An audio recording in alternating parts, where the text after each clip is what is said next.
जय हिंद दोस्तों, नमस्कार। कैसे हैं आप सब लोग? आशा करता हूँ बहुत अच्छी होगी। मैं विष्णु आपका हार्दिक स्वागत करता हूँ। दोस्तों, मजाक से हटके आज संपूर्ण संविधान करने वाले हैं। टोटली संविधान के जितने भी आर्टिकल हैं उनको हम जानेंगे। आर्टिकल 1 से और आर्टिकल 395 यानी 395 तक करने वाले हैं। ऐसा यूट्यूब पर पहली बार होगा। कराया तो बहुत लोगों ने, लेकिन आधा अधूरा ज्ञान दे देते हैं, कुछ आर्टिकल छोड़ देते हैं जहां से हमारे एग्जाम में प्रश्न पूछे जाते हैं। ये टोटली होगा। यहां से वो सभी आर्टिकल इसमें समाहित होंगे जो हमारे किसी ना किसी एग्जाम में पूछे गए। टोटली सिर्फ एक वीडियो देख लो, आपका संविधान से आने वाला कोई प्रश्न गलत नहीं होगा। और ये पीडीएफ भी आपको प्रोवाइड कराया जाएगा। पीडीएफ कहां से मिलेगा? टेलीग्राम पर आप सर्च करोगे GSY विष्णु सर। क्या करोगे? टेलीग्राम पर सर्च करोगे GSY विष्णु सर, तो ये पीडीएफ भी आपको प्रोवाइड हो जाएगा। इतने शानदार तरीके से मैंने इसको एक्सप्लेन करने वाला हूं, केवल आप सुन लोगे तो आपका काम हो जाएगा। केवल सुन लोगे, इस प्रकार से मैंने डिजाइन किया। आप सिर्फ इसको देख लो शुरू से अंत तक, तो आपके सारे डाउट, सारी क्वेश्चन सॉल्व हो जाएंगे अपने आप। चलिए बढ़ते हैं टॉपिक की ओर। हमारा आज का टॉपिक है आर्टिकल 1 से आर्टिकल 395 तक को कैसे याद कर पाए हमेशा के लिए, एक ही वीडियो में एक साथ सब कुछ समाप्त। चलिए बढ़ते हैं टॉपिक की तरफ। सबको पता है भारतीय संविधान में जब संविधान लागू हुआ था तो 22 भाग थे। जब संविधान लागू हुआ था तो कितने भाग थे? 22 भाग थे। और जब संविधान लागू हुआ था तो अनुच्छेद कितने थे? अनुच्छेद 395 थे। और जब संविधान लागू हुआ था तो अनुसूचियां कितनी थी? तो 8 थी। जब संविधान लागू हुआ था तब की बात कर रहे हैं। अब वर्तमान में अगर हम बात करेंगे तो भाग है 25। भाग 25 नहीं है, भाग आज भी 22 है, लेकिन उसमें खंड जोड़ दिए गए। उसमें खंड जोड़ दिए गए, 9 खा जोड़ दिया गया है, 14 ए जोड़ दिया गया है। इसी प्रकार से इसमें खंड जोड़कर 25 हो गए। और इसी प्रकार से जो आर्टिकल है वर्तमान में वो 470 प्लस है। आर्टिकल 395 ही है आज भी, लेकिन इसमें खंड जोड़ दिए गए। जैसे आपने 21 पढ़ा होगा, 21 ए पढ़ा होगा। आपने 19 पढ़ा होगा तो 19 A B C D E F ऐसे पढ़ा होगा।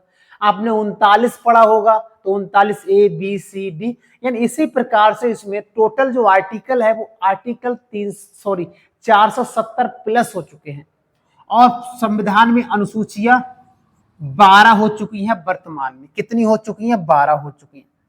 कुछ चीजें मैं यहाँ पर एक्सप्लेन कर देता हूं। तो 4 अनुसूचियां इसमें क्या है? जोड़ी गई हैं। कितनी अनुसूचियां? 4 अनुसूचियां जोड़ी गई थी। उनका एक क्रम मैं आपको बता देता हूं कि कौन से संविधान संशोधन के द्वारा ये अनुसूचियां जोड़ी गई हैं। जैसे यहीं पे लिख देते हैं,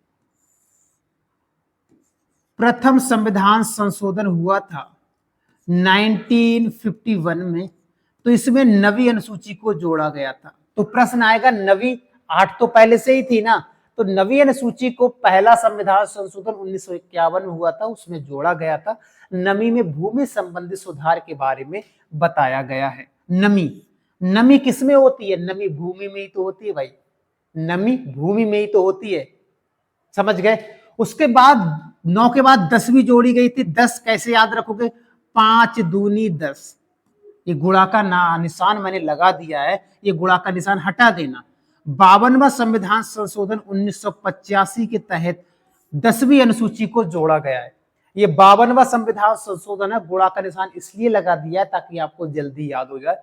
5 दूनी 10, यानी 10वीं अनुसूची कब जोड़ी गई थी? 52वां संविधान संशोधन 1985 में। और 10 में है दल बदल कानून के बारे में बताया गया है। जो आजकल राजनेता आज इस पार्टी से चुनाव लड़ रहे हैं, अगली पंचवर्षीय में किसी और पार्टी से चुनाव लड़ लेंगे, तो इसके बारे में यहाँ पर प्रावधान दे रखा है। 10 के बाद 11वीं अनुसूची, तो याद रखेंगे 73वें संविधान संशोधन 1992 के द्वारा इसको जोड़ा गया है। 73वें संविधान संशोधन के द्वारा 11वीं अनुसूची को, जो पंचायती राज व्यवस्था पर संबंधित है, ग्राम पंचायत पर संबंधित है, आपको याद रखना है।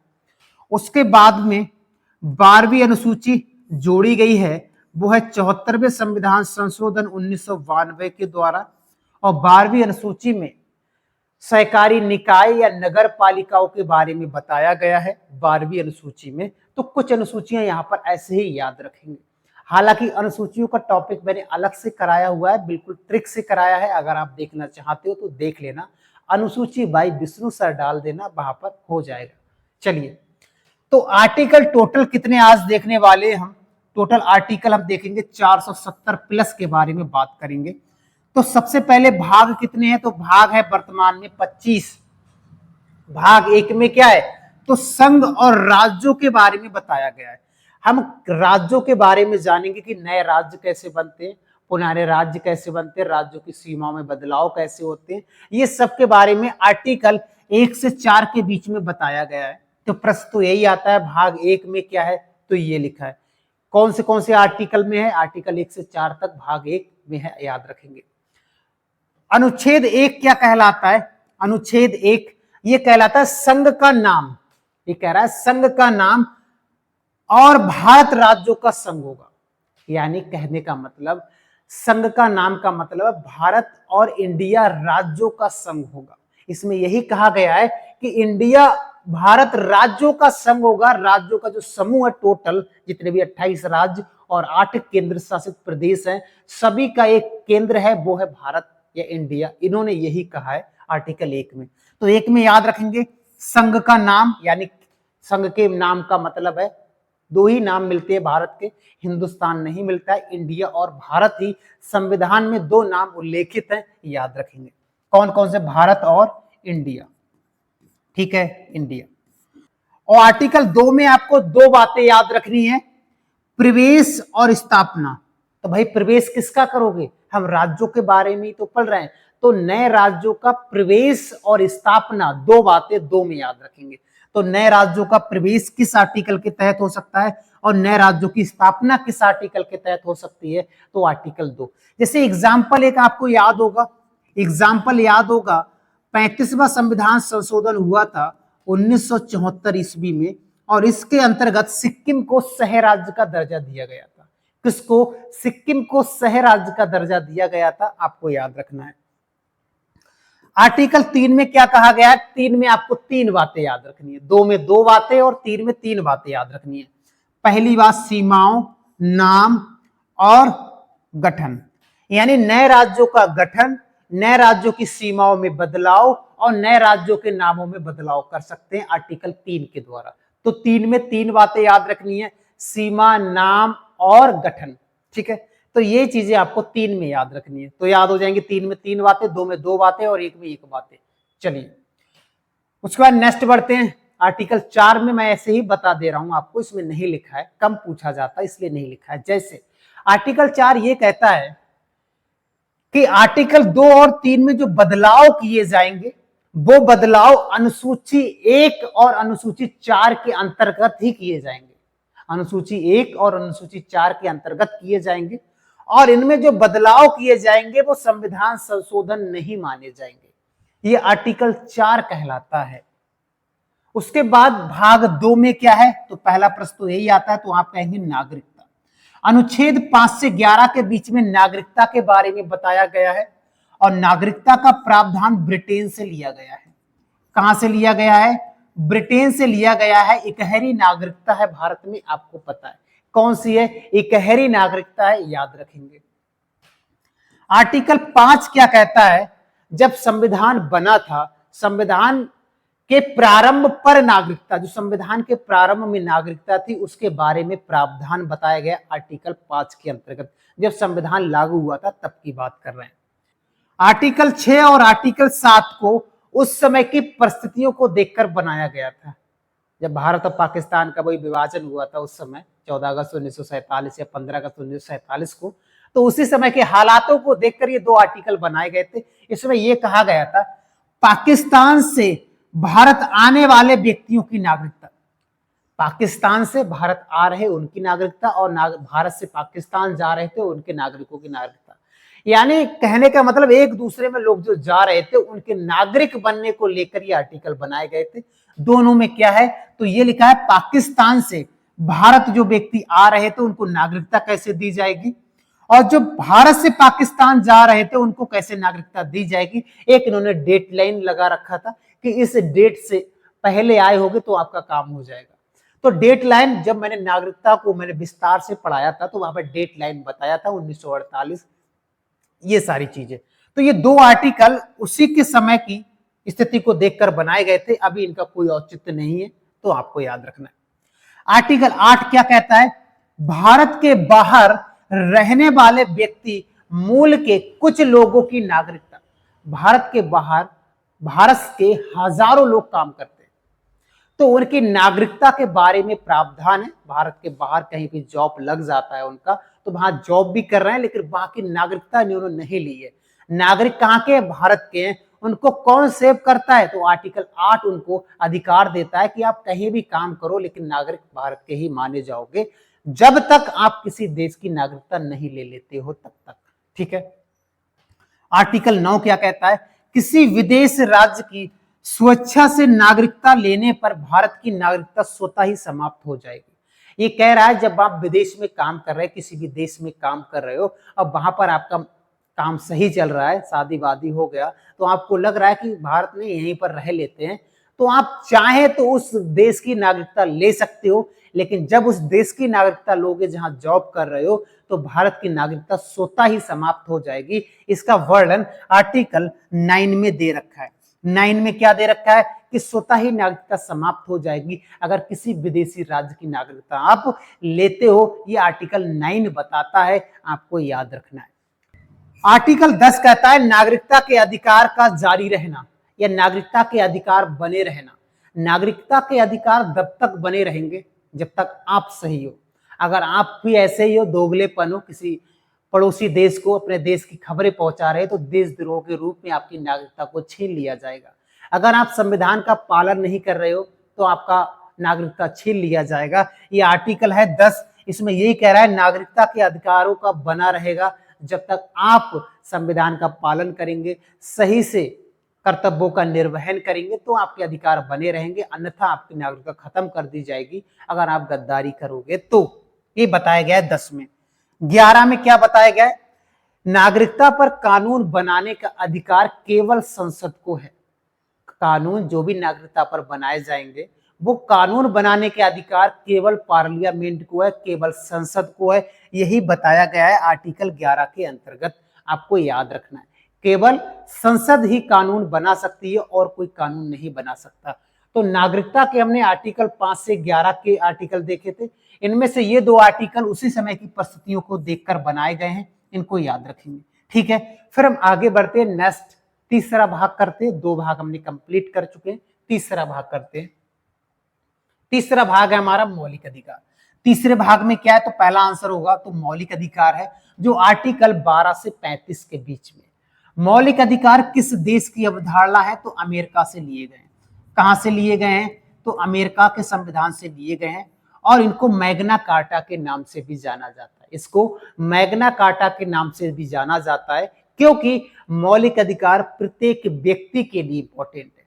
प्रत्येक व्यक्ति को ये अधिकार मिलते हैं। अगर इन अधिकारों का कोई भी शोषण या हनन करता है तो आप आर्टिकल 32 में आपको कराऊंगा, तो उसमें हम आपको बताएंगे कि शोषण के विरुद्ध आपको सुप्रीम कोर्ट भी जा सकते हो और हाई कोर्ट भी जा सकते हो, याद रखेंगे। तो मौलिक अधिकार वाद योग्य है, आप न्यायालय भी जा सकते हैं, आगे इस चीज के बारे में एक्सप्लेन भी करूंगा। ठीक है, तो ये कहां से लिए गए, अमेरिका के संविधान से लिए गए। जब संविधान लागू हुआ था तो 7 मौलिक अधिकार थे। कितने थे, 7 मौलिक अधिकार थे, लेकिन जो 7वां मौलिक अधिकार था जिसका नाम था संपत्ति का अधिकार। क्या, संपत्ति का अधिकार। ये पहले एक मौलिक अधिकार था जब संविधान लागू हुआ था तब, लेकिन इसको 44वें संविधान संशोधन 1978 के द्वारा इसको समाप्त कर दिया गया है। मौलिक अधिकार की श्रेणी से समाप्त कर दिया गया है और ये वर्तमान में आर्टिकल 300 का, इसमें आर्टिकल 300 का जो भाग 12 के अंतर्गत आता है, ये वर्तमान में है। अब ये मौलिक अधिकार नहीं है, ये विधिक अधिकार है, कानूनी अधिकार है, संवैधानिक अधिकार है। लेकिन ये मौलिक अधिकार नहीं है। तो वर्तमान में 6 मौलिक अधिकार हैं, 7वें को हटा ही दिया है। और इसकी आर्टिकल की बात करेंगे उस समय, तो आर्टिकल 31 में और आर्टिकल 19F में इसका वर्णन था संपत्ति के अधिकार का। ठीक है, तो हम 6 मौलिक अधिकारों को आज देखने वाले, क्रम से देखेंगे। तो इस प्रकार से मैंने इसको डिजाइन किया है, तो इसके बारे में हमको इतने फैक्ट याद रखने। मौलिक अधिकार में आर्टिकल 12 से ही हम स्टार्ट करेंगे। तो आर्टिकल 12 कहता है राज्य की परिभाषा। राज्य का मतलब यहां से केंद्र से है। भारत की परिभाषा यहाँ पर राज्य की परिभाषा के रूप में बताया गया है। जितनी भी संघ की कार्यपालिका हो या राज्य की कार्यपालिका हो, सबके बारे में वर्णन है, चाहे राष्ट्रपति हो चाहे राज्यपाल हो, सभी प्रत्येक के बारे में यहाँ पर वर्णन दिया गया है आर्टिकल 12 के अंतर्गत। उसके बाद में आर्टिकल 13 में क्या कहा गया है? आर्टिकल 13 कहता है कि मौलिक अधिकारों से असंगत या उनका अपमान करने वाले कानून, मौलिक अधिकार को कम या बिल्कुल घटा नहीं सकते, ऐसा कोई कानून नहीं बनाओगे जिससे मौलिक अधिकार कम हो जाएं या बिल्कुल खत्म हो जाएं। ये आर्टिकल 13 कहता है कि ऐसा कोई भी कानून नहीं बनाया जाएगा जिससे मौलिक अधिकारों का कम होना पाया जाए। ये आर्टिकल 13 कहता है, क्योंकि मौलिक अधिकारों में संशोधन हो सकता है या नहीं हो सकता है। तो इस पर बेरुवाड़ी केस आया था, उसने कहा था नहीं होगा। और एक केस आया था 1973 का, केशवानंद बनाम भारत संघ, केरल के थे केशवानंद, उन्होंने कहा था कि संविधान में जो मौलिक अधिकार है उसमें संशोधन हो सकता है, लेकिन मूल ढांचे में संशोधन नहीं हो सकता। संशोधन हो सकता है मौलिक अधिकारों में, लेकिन मूल ढांचे में नहीं होगा। अब मूल ढांचा तय कौन करेगा? मूल ढांचा तय सुप्रीम कोर्ट करेगा। जैसे लोकतंत्रात्मक गणराज्य, पंथ निरपेक्ष, अखंडता, ये मूल ढांचा है, इसमें संशोधन नहीं हो सकता। बाकी संशोधन कर सकते हो आप। ये इसी में कहा गया। केशवानंद बनाम भारत संघ 1973 में आए थे, उन्होंने ये बात कही थी, लेकिन बेरुवाड़ी केस ने मना कर दिया था। ठीक है, तो इतनी बात हमको यहां से याद रखनी है। फिर पहला मौलिक अधिकार है हमारा समानता का अधिकार या समता का अधिकार। पहला मौलिक अधिकार कौन सा है? समता का अधिकार या समानता का अधिकार। तो इसमें समानता के बारे में बताया जाएगा, सिंपल सा है, आर्टिकल 14 से 18। आर्टिकल 14 से 18, इसमें टोटल 5 आर्टिकल के बारे में हम जानेंगे कि 5 आर्टिकल में समानता के बारे में बताया गया है। क्या क्या समानताएं पाई जाती हैं या क्या क्या समानताएं देना चाहता है संविधान हमारे लिए, देखते हैं। आर्टिकल 14 कहता है कि कानून के समक्ष समानता, प्रत्येक व्यक्ति को कानून के समक्ष समानता है, कोई भी हुआ, लेकिन इसमें कुछ लोगों को छूट भी दे रखा है, जैसे राष्ट्रपति, राज्यपाल, विधायक, सांसदों इसमें शामिल नहीं होंगे, उनके लिए कानून नहीं है समान। याद रखेंगे, राष्ट्रपति राज्यपाल तो वैसे ही हटा दो आप। और दूसरा इसमें बताया गया है कानून के समान संरक्षण, इन दोनों में अंतर है। आर्टिकल 14 में तो यही बात कही गई, यही याद रखेंगे। और ये बात ब्रिटेन से ली गई है। ये बात कहां से ली गई है? ये ब्रिटेन से ली गई है, ये वाली बात कि विधि के समक्ष समानता या कानून के समक्ष समानता। लेकिन ये बात अमेरिका से ली गई है। अमेरिका से क्या लिया गया है? कानून का या कानून के समान संरक्षण, कानून का समान संरक्षण या कानून के समान संरक्षण, ये अमेरिका से ली गई। क्योंकि कानून या विधि के समान जो भी संरक्षण दिए जाएंगे वो प्रत्येक व्यक्ति को मिलने चाहिए, याद रखेंगे। तो ये सेंटेंस कभी पूछा जाए कहां से लिया गया, तो अमेरिका से। और ये सेंटेंस कहां से लिया गया है, तो ब्रिटेन से लिया गया है, आपको याद रखना है। उसके बाद बात करेंगे आर्टिकल 15 या आर्टिकल 15 में। आर्टिकल 15 कहता है आप किसी भी जाति के हो, किसी भी धर्म के हो, किसी भी लिंग, जन्म स्थान में जन्म हुआ हो आपका, आपके साथ किसी भी प्रकार का भेदभाव नहीं किया जाएगा। चाहे आपका जन्म लद्दाख में हुआ है, चाहे कन्याकुमारी में, चाहे अरुणाचल प्रदेश में या गुजरात में हुआ है, लेकिन किसी जन्म स्थान के आधार पर आपके साथ भेदभाव नहीं किया जाएगा। ये आर्टिकल 15 कहता है किसी के आधार पर, चाहे आप हिंदू हो, मुस्लिम हो, सिख हो, ईसाई हो, जैन हो, पारसी हो, किसी के आधार पर आपके साथ भेदभाव नहीं किया जाएगा। ये आर्टिकल 15 या आर्टिकल 15 बताता है, आपको याद रखना है। आर्टिकल 16 क्या कहता है? आर्टिकल 16 कहता है जो सरकारी नौकरियां हैं उनमें समान संरक्षण के बारे में बताया गया है। सार्वजनिक रोजगार के मामलों में अवसर की समानता दे रखी है।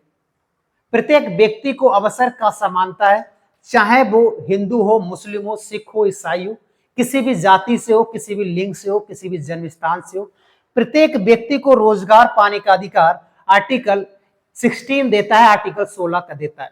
हम ये भी कह सकते हैं लोक नियोजन के विषय में अवसर की समानता आर्टिकल 16 देता है, आपको याद रखना है।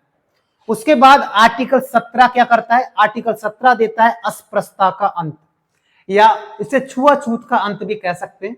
जब संविधान लागू हुआ था उससे पहले छुआछूत का बीमारी बहुत चल रहा था। जो बड़े कास्ट वाले लोग होते थे वो छोटी कास्ट वाले लोगों से बात वगैरह नहीं करते थे, और कोई भी व्यक्ति अगर निचली कास्ट का, शूद्र कास्ट का आपके घर आ जाता था उस जमाने में, तो वो अपने घर को गंगा जल पानी से नहलवा देते थे, साफ करवा देते थे। तो ऐसे स्थिति में इस आर्टिकल को जोड़ना संभव हुआ था, आर्टिकल 17 को। इन्होंने कहा था कि अस्पृश्यता का अंत किया जाएगा, छुआछूत का अंत किया जाएगा। कोई व्यक्ति किसी व्यक्ति को गाली नहीं देगा निचली कास्ट को, अगर ऐसा पाया गया तो गैर जमानती अपराध माना जाएगा। ये आर्टिकल 17 में कहा गया है, अस्पृश्यता का अंत या छुआछूत का अंत। तो आर्टिकल 18 में क्या है? उपाधियों का अंत। पहले के लोग तगड़ी तगड़ी उपाधियां धारण करते थे, राय बहादुर, नाइटहुड, बहादुर की उपाधि, विक्रमादित्य, खलीफा। तो उन्होंने कहा था उपाधियां कोई धारण नहीं करेगा आज के बाद। अगर कोई व्यक्ति उपाधि धारण करता है कोई विदेशी राज्य से, कोई विदेश से, तो राष्ट्रपति के ऊपर डिपेंड रहेंगे। राष्ट्रपति अगर कह सकता है कि हाँ विदेशी राज्य से उपाधि ले लो, तभी आप ले सकते हो, ऐसे नहीं ले सकते। तो विदेशी राज्य से उपाधि लेने के लिए भी राष्ट्रपति की अनुमति चाहिए, याद रखेंगे। लेकिन जो उपाधि मिलेगी, मान लो उन्होंने कह दिया ठीक है आप ले लो, लेकिन अपने नाम के आगे और पीछे उपाधि नहीं लगाओगे। यही कहा गया आर्टिकल 18 के अंतर्गत। जैसे इसमें शिक्षा के क्षेत्र में आप देखो प्रोफेसर लगाते हैं कई सारे लोग, तो कुछ क्षेत्रों में इसमें छूट दे रखा है, आपको याद रखना है। सैनिकों के क्षेत्र में भी इन्होंने छूट दे रखा है, नौसेना में, आपको याद रखना है उपाधियों का। तो हमने समानता के अधिकार से आर्टिकल 14 से 18 के बीच में बहुत शानदार तरीके से देखा था, 5 आर्टिकलों को। अब हम आगे बढ़ते हैं। उसके बाद बात करेंगे स्वतंत्रता का अधिकार, आर्टिकल 19 से 22 के बीच में। आर्टिकल 19 से 22 के बीच में स्वतंत्रता का अधिकार, ये दूसरा मौलिक अधिकार है। आर्टिकल 19 से 22 के बीच में है। तो आर्टिकल 19 हमको 6 प्रकार की स्वतंत्रताओं का वर्णन देता है। कितनी? 6 स्वतंत्रताओं देता है या 6 अधिकार देता है। ABCDEF लिखा हुआ है, इसका मतलब 19A, B, 19C, 19D, ऐसे करके आप याद रखना। 19A क्या कहता है? वाक एवं अभिव्यक्ति की स्वतंत्रता, बोलने की स्वतंत्रता और अपने विचार अभिव्यक्त करने की स्वतंत्रता आर्टिकल 19 का क्लॉज ए देता है। बोलने का मतलब प्रेस को बोलने की स्वतंत्रता आर्टिकल 19 का क्लॉज 1 देता है, और इसी के अंतर्गत हम झंडा फहराने की स्वतंत्रता भी रखते हैं, 1 के अंतर्गत, आपको याद रखना है। बी कहता है कि शांतिपूर्वक बिना हथियारों के सम्मेलन करना। कोई कांड हो जाता है तो आप सम्मेलन वगैरह करते हो, तो इसमें यह कहा गया है कि बिना हथियारों के शांतिपूर्वक सम्मेलन करने का अधिकार है आपके पास, लेकिन हथियार लेकर नहीं। ये कहा गया है आर्टिकल बी में, 19B में। सी में क्या कहा गया है? संघ या यूनियन बनाने की स्वतंत्रता। आप संघ भी बना सकते हो, लोगों को इकट्ठा कर सकते हो, यूनियन भी बना सकते हो, लेकिन शांतिपूर्वक। ऐसा नहीं है कि आप कुछ, हाँ एक चीज और बता देते हैं, संघ और यूनियन 2 लोग नहीं बना सकते, एक तो वैश्या और दूसरे सैनिक। सैनिक और वैश्या ये संघ नहीं बना सकते, अगर इन्होंने संघ बना लिया तो देश का सत्यानाश हो जाएगा। तो यही कहा गया सी में, संघ बना सकते हो और यूनियन बनाने की स्वतंत्रता आर्टिकल सी देता है 19 का। डी में क्या कहा गया? भारत के राज्य क्षेत्र में निर्बाध रूप से घूमने की स्वतंत्रता। भारत में पूरे जितने भी 28 राज्य और 8 केंद्र शासित प्रदेश हैं, कहीं भी घूम सकते हो, आपको कोई पासपोर्ट या वीजा की जरूरत नहीं पड़ेगी। पूरे भारत में आबाद बिना बाधा के घूमने की स्वतंत्रता देता है आर्टिकल 19 का क्लॉज डी, आपको याद रखना है। ई क्या कहता है? भारत के किसी भी भाग में निवास करने और बसने की स्वतंत्रता है। पहले जम्मू कश्मीर शामिल नहीं था, अब जम्मू कश्मीर भी है। भारत में कहीं भी निवास कर सकते हो, कहीं भी मकान ले सकते हो, घर ले सकते हो, रहने की स्वतंत्रता आर्टिकल 19 का ई देता है, आपको याद रखना है। एफ वर्तमान में नहीं है, एफ में संपत्ति के अधिकार के बारे में बताया गया था, याद रखेंगे 19 के एफ में, जो वर्तमान में नहीं है, याद रखेंगे। जी क्या है 19 का जी, कोई भी पेशा अपनाने या कोई भी व्यापार या व्यवसाय या व्यापार कारोबार करने की स्वतंत्रता। कहने का मतलब आपको स्वतंत्रता है कोई भी व्यापार करने का, कोई व्यवसाय, कोई कारोबार, लेकिन ऐसा नहीं आप गलत कारोबार चुनेंगे। जैसे किसी ने कसाई खाना बना रखा है तो आप कहोगे भाई ये भी तो एक रोजगार है, ये भी एक कारोबार है, कसाई खाना चलाना, गाय भैंस को काटना, तो ये सही नहीं है।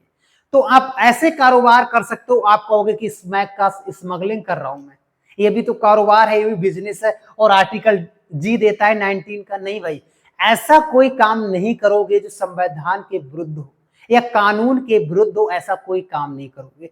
कारोबार करो लेकिन अंडर में करो भाई, कानून के अंडर में रहकर करो। आप ये नहीं कि दारू यहां से वहां स्मगलिंग कर रहे हो बिहार में, अब कहोगे कि भाई ये हमको स्वतंत्रता देता है, ऐसा कुछ नहीं है। ठीक है, लिमिट में हो के कहो भाई, लिमिट में, सारी स्वतंत्रता लिमिट में है, अनलिमिटेड कुछ नहीं है। ठीक है, अनलिमिटेड तो पैक मिलता है, पीने वाला नहीं भैया, कॉलिंग वाला, 1 महीने के लिए, 2 महीने के लिए, 1 साल के लिए। आर्टिकल 20 क्या कहलाता है? अपराधों के लिए दोष सिद्ध के संबंध में संरक्षण। किसी ने कांड कर दिया, अपराध कर दिया, तो उसको संरक्षण क्या क्या दिए जाएंगे, ये आर्टिकल 20 बताता है। कहता है कि एक अपराध के लिए एक ही बार सजा का प्रावधान है, एक अपराध करोगे तो 1 बार सजा मिलेगी।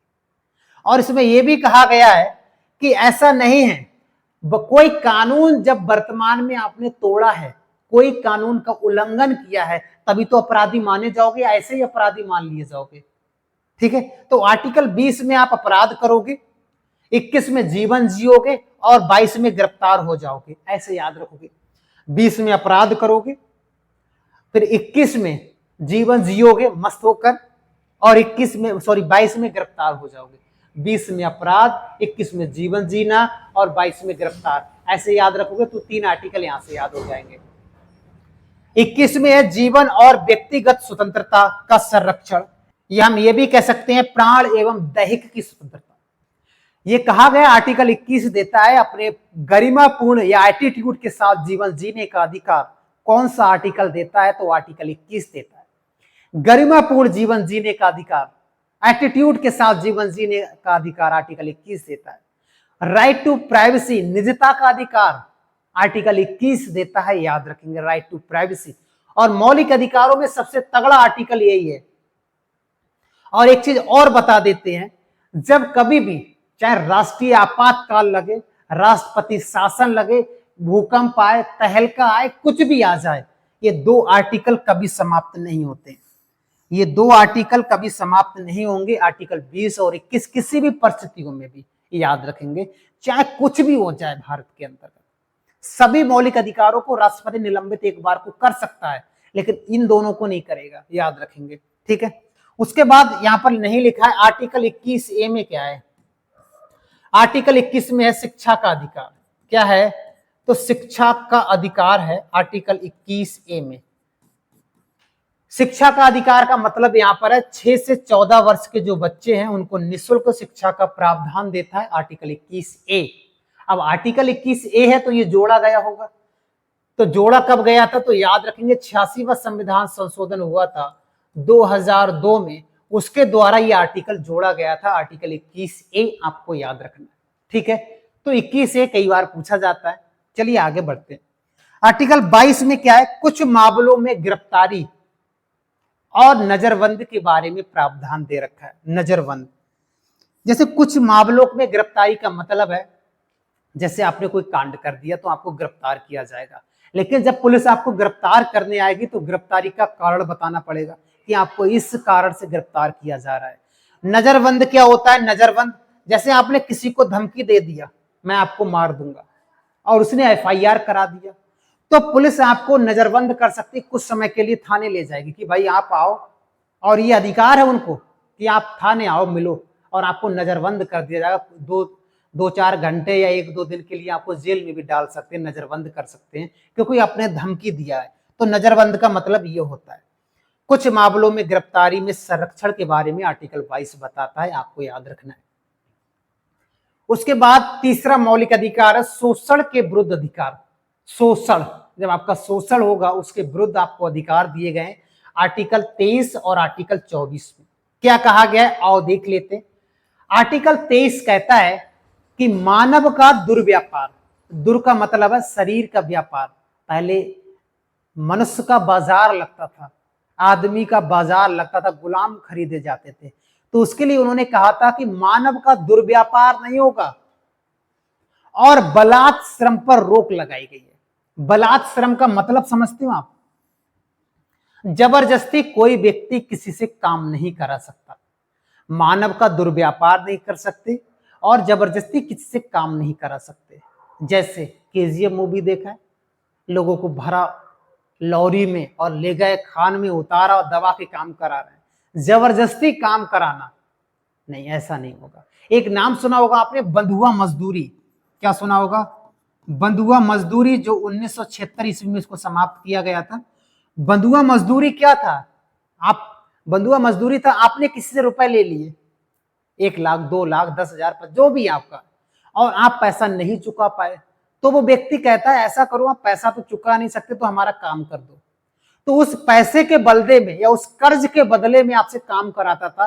कर्ज तो है 10,000 का, लेकिन काम आपसे 50,000 का करा लिया उसने, तो इसको बंद किया गया था। उसे कहते थे बंधुआ मजदूरी। ठीक है, तो जबरदस्ती आपसे काम नहीं करा सकते और आपका मानव का दुर्व्यापार नहीं कर सकते। ये आर्टिकल 23 कहलाता है।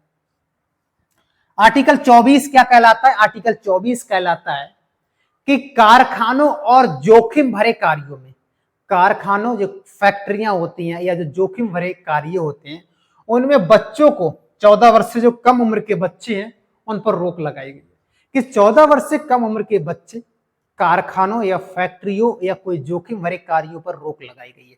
अगर ऐसा पाया जाता है, कोई 14 साल से कम उम्र का बच्चा किसी फैक्ट्री में पाया जाता है, तो ये फैक्ट्री सीज हो जाएगी। ये इसमें प्रावधान किया गया है।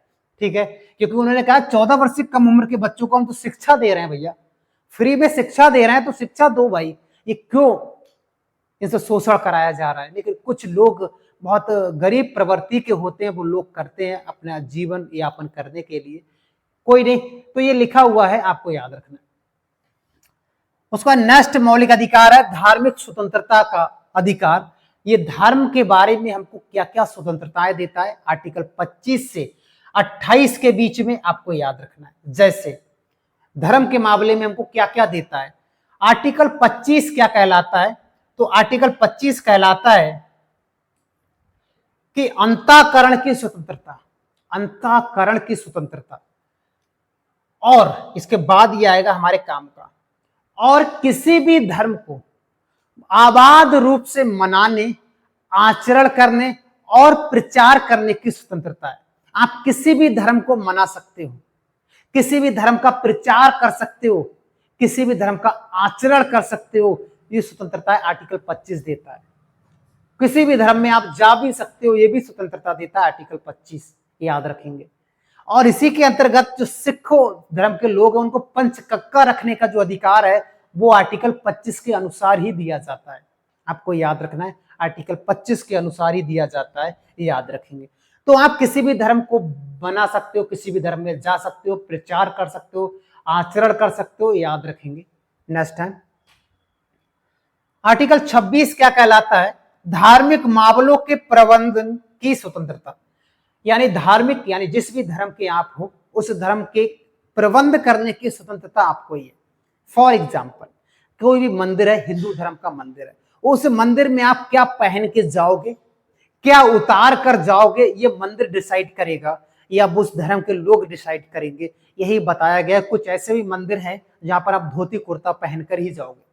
तो अपने धर्म के प्रति प्रबंधन कर रहे हैं ना, प्रबंध कर रहे हैं अपने धार्मिक मामलों के प्रति, तो ये स्वतंत्रता कौन सा आर्टिकल देता है? आर्टिकल 26 देता है, आपको याद रखेंगे।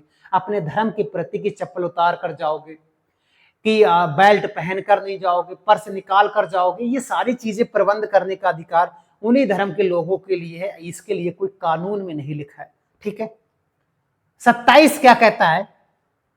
किसी विशेष धर्म के प्रचार हेतु, कि कह रहा है किसी विशेष धर्म के प्रचार हेतु कर देने की स्वतंत्रता, यह हम ऐसे कर सकते हैं किसी विशिष्ट धर्म की अभिवृद्धि के लिए, किसी विशिष्ट धर्म की अभिवृद्धि के लिए करों में संदाय। आप पर्टिकुलर एक धर्म के प्रति जो टैक्स मिलता है, जो कर देते हैं हम लोग, वो खर्च नहीं कर सकते, एक धर्म के प्रति खर्च नहीं कर सकते। आपको सभी धर्मों को लेकर समान काम करना है, ये संविधान में लिखा हुआ है। एक धर्म के प्रति आप खर्च नहीं कर सकते, जो टैक्स का रुपए है उसको। आर्टिकल 28 कहता है कि धार्मिक शिक्षा में भाग लेना जरूरी है या नहीं है, इसका प्रावधान अलग अलग कॉलेज यूनिवर्सिटी में अलग अलग दे रखा है, आपको याद रखना है, ठीक है। कि धार्मिक शिक्षा में भाग लेने की स्वतंत्रता के बारे में इसमें प्रावधान दे रखा है कि कौन कौन सी यूनिवर्सिटियों में ये होता है, कहां कहां पर नहीं होता है, ये सारी बातें इसमें कही गई हैं, आपको याद रखना है 28 में। उसके बाद 5वां मौलिक अधिकार है हमारा संस्कृति और शिक्षा अधिकार, आर्टिकल 29 और 30 में दे रखा है। आर्टिकल 29 और 30 में दे रखा है। आर्टिकल 29 कहता है कि अल्पसंख्यक समुदाय के जो लोग होते हैं, मुस्लिम, सिख, ईसाई, जैन, बौद्ध, पारसी, इनको अपनी लिपि चुनने का अधिकार है, अपनी भाषा चुनने का अधिकार है और अपनी संस्कृति चुनने का अधिकार है, इसमें बताया गया है। वो कोई भी लिपि, कोई भी भाषा, ये सारे प्रावधान आर्टिकल 29 देता है अल्पसंख्यक समुदाय के लोगों के लिए। आर्टिकल 30 क्या कहलाता है?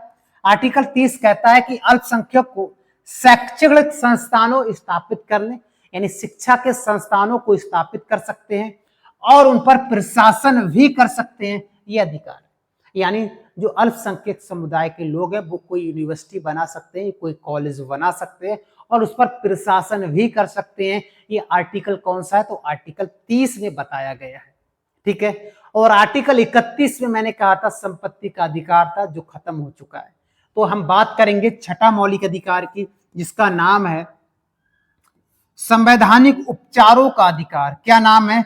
संवैधानिक उपचार। ये आपका उपचार करेगा, मौलिक अधिकारों का शोषण और हनन होगा तो ये आपका उपचार करेगा। कैसे उपचार करेगा, आओ इसको देखते हैं। कोई भी मौलिक अधिकार का शोषण, कोई भी मौलिक अधिकार का शोषण या हनन होगा तो आप क्या करेंगे? तो आप सुप्रीम कोर्ट जा सकते हो और हाई कोर्ट भी जा सकते हो। सुप्रीम कोर्ट आर्टिकल 32 के तहत जा सकते हो और हाई कोर्ट आर्टिकल 226 के तहत जा सकते हो। और जाने के बाद दोनों में 5 प्रकार की रिट दायर कर सकते हो। कितने प्रकार की? 5 प्रकार की रिट दायर कर सकते हो। और ये रिट जो शब्द है, ये ब्रिटेन के संविधान से लिया गया है। तो कहने का मतलब ये, सुप्रीम कोर्ट आर्टिकल 32 के तहत और हाई कोर्ट आर्टिकल 226 के तहत आप जा सकते हो और 5 प्रकार की रिट दायर कर सकते हो। और इसी आर्टिकल को, आर्टिकल 32 को भीमराव अंबेडकर ने, VR अंबेडकर ने क्या कहा था? संविधान की आत्मा कहा था। क्या कहा था? संविधान की आत्मा कहा था। किसने? भीमराव अंबेडकर ने। आपको याद रखना है, आत्मा कहा था भीमराव अंबेडकर ने। और इसमें 5 प्रकार की जो रिट हैं, 5 जो रिट हैं उनके नाम आपको याद रखने हैं। जैसे बंदी प्रत्यक्षीकरण। क्या है? बंदी प्रत्यक्षीकरण, ये रिट है एक, हमारी पहली रिट है। दूसरी का नाम है परमादेश, इनका अर्थ भी मैं आपको बताऊंगा बाद में, परमादेश। और तीसरा है उत्प्रेषण और चौथा है प्रतिषेध और 5वां है अधिकार पक्ष। हम केवल इनका शाब्दिक अर्थ बता देते हैं यहां पर, ताकि यहां से जो प्रश्न आते हैं वो भी आपके सही हो जाएं। बंदी प्रत्यक्षीकरण का शाब्दिक अर्थ है कि शरीर चाहिए। सुप्रीम कोर्ट या हाई कोर्ट को जब कोई एप्लीकेशन देता है, कोई रिट दायर करता है, तब की बात कर रहे हैं। बाकी इनको डिटेल से मैंने बताया हुआ है। आर्टिकल 32 को कभी अलग से बताया है, क्योंकि आर्टिकल 32 में बहुत सारी चीजों के बारे में वर्णन है, लेकिन हम यहाँ पर आर्टिकल कर रहे हैं, कुछ बेसिक पॉइंट यहाँ पर देख लेते हैं साथ साथ में। तो शाब्दिक अर्थ केवल मैं बता देता हूं। बंदी प्रत्यक्ष की का शाब्दिक अर्थ शरीर चाहिए या शरीर पेश होना चाहिए। परमादेश का मतलब है हम आदेश देते हैं कि आप अपने कर्तव्यों का सही से निर्वहन नहीं कर रहे हो। उत्प्रेषण का मतलब है प्रमाणित करना, प्रमाण देना। प्रतिषेध का मतलब है मनाही कर देना, कार्यवाही को मना कर दो। और अधिकार पृच्छ का मतलब है किस अधिकार से आप इस पद पर हो, मुझे जरा बताओ, किस अधिकार से इस पद पर हो आप मुझे बताओ। ये आर्टिकल 32 का अधिकार पृच्छ रिट कहता है। ठीक है, तो इसके बारे में इतने फैक्ट हमको याद होने हैं। उसके बाद आगे बढ़ते हैं, ये लास्ट मौलिक अधिकार था हमारा। उसके बाद नेक्स्ट बढ़ते हैं, बात करेंगे अब डीपीएसपी की, directive principle of state policy, राज्य की नीति निर्देशक तत्व, भाग 4 में है। किस भाग में है तो आप कहेंगे भाग 4 में है, राज्य के नीति निर्देशक तत्व, आर्टिकल 36 से 51। और ये आयरलैंड के संविधान से लिया गया है। ये कहां से लिया गया है तो आयरलैंड के संविधान से ये लिया गया है। ये अवधारणा ली गई है, आपको याद रखना है, आयरलैंड के संविधान से। इसके जो आर्टिकल है उन पे बात करेंगे, लेकिन उससे पहले कुछ चीजें मैं आपको और बताना चाहता हूं। फंडामेंटल राइट और डीपीएसपी, डीपीएसपी मतलब यही directive principle of state policy, इसमें क्या अंतर है ये मैं बता देता हूं। अगर आप मौलिक अधिकार का शोषण या हनन होगा तो आप सुप्रीम कोर्ट या हाई कोर्ट जा सकते हो, लेकिन अगर इनका हनन होगा या शोषण होगा आप कहीं नहीं जा सकते। ये राज्य के ऊपर डिपेंड होते हैं, ये राज्य के ऊपर डिपेंड होंगे। जो आर्टिकल मैं आपको बताऊंगा भाग 4 के अंतर्गत, ये सभी राज्य के ऊपर डिपेंड है। राज्य चाहे तो इनको अप्लाई कर सकता है, राज्य नहीं चाहेगा तो नहीं करेगा। कोई जबरदस्ती नहीं है, कहीं नहीं लिखा है कि करना जरूरी है।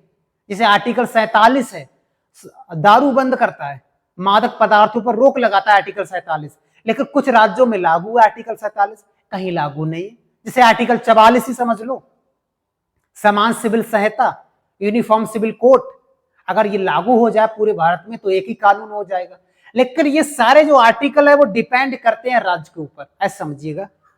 तो ये मौलिक जो अधिकार है वो बाध्य योग्य है, ये बाध्य योग्य है और ये वाले बाध्य योग्य नहीं है, ये बाध्य योग्य नहीं है, याद रखेंगे। ये बाध्य योग्य है, ये बाध्य योग्य नहीं है। ये प्रवर्तनीय है, प्रवर्तनीय है और ये प्रवर्तनीय नहीं है, ये प्रवर्तनीय भी नहीं है, जरूरी नहीं है। ठीक है, तो अब हम आगे बढ़ते हैं टॉपिक की तरफ। चलिए, आर्टिकल 36 में वही बताया गया है कि परिभाषा, जैसे आर्टिकल 12 में मैंने बताया था परिभाषा, उसी प्रकार से आर्टिकल 36 में परिभाषा के बारे में बताया गया है। आर्टिकल 37 में क्या है, यह न्यायालय में प्रवर्तनीय नहीं है। मैंने कहा था आप न्यायालय नहीं जा सकते ये सारे आर्टिकलों को लेकर 36 से 51 तक, कि हम भाई न्यायालय जा रहे हैं कि हमें ये वाला आर्टिकल काम नहीं दे रहा है, यानी राज्य सरकार हमको काम नहीं दे रही है, रोजगार नहीं दे रही है, तो हम सुप्रीम कोर्ट चले जाएंगे, ऐसा कुछ नहीं है। आप किसी भी न्यायालय में नहीं जा सकते, ये बाध्य योग्य है ही नहीं, ये प्रवर्तनीय है ही नहीं, किसी भी न्यायालय में आप चुनौती नहीं दे सकते डीपीएसपी के लिए। आर्टिकल 39 में 6 प्रकार की स्वतंत्रताओं का वर्णन है, जैसे पुरुष और महिलाओं के लिए समान कार्यों के लिए समान वेतन, स्वेच्छा से कार्य करना, ये सारी चीजें बताया गया है। लेकिन मैंने यहाँ पर आर्टिकल 39A लिखा हुआ है, समान न्याय और निःशुल्क कानूनी सहायता, सबको निःशुल्क कानूनी सहायता का प्रावधान देता है राज्य सरकार, आपको पता है। समान न्याय, सबको न्याय का समान है, आर्टिकल 39A देता है, आपको याद रखना है। 40 क्या देता है, ग्राम पंचायतों का गठन, ग्राम पंचायतों का गठन आर्टिकल 40, और ये गांधी जी का आर्टिकल माना जाता है। तो आर्टिकल 40 में क्या है, ग्राम पंचायतों का गठन है। ठीक है, ग्राम पंचायतों का गठन है, आपको याद रखना है। आर्टिकल 41 क्या कहता है, ये बेरोजगारों का आर्टिकल है। आर्टिकल 41 बेरोजगार का आर्टिकल कौन सा है, तो आर्टिकल 41 आप कह सकते हो।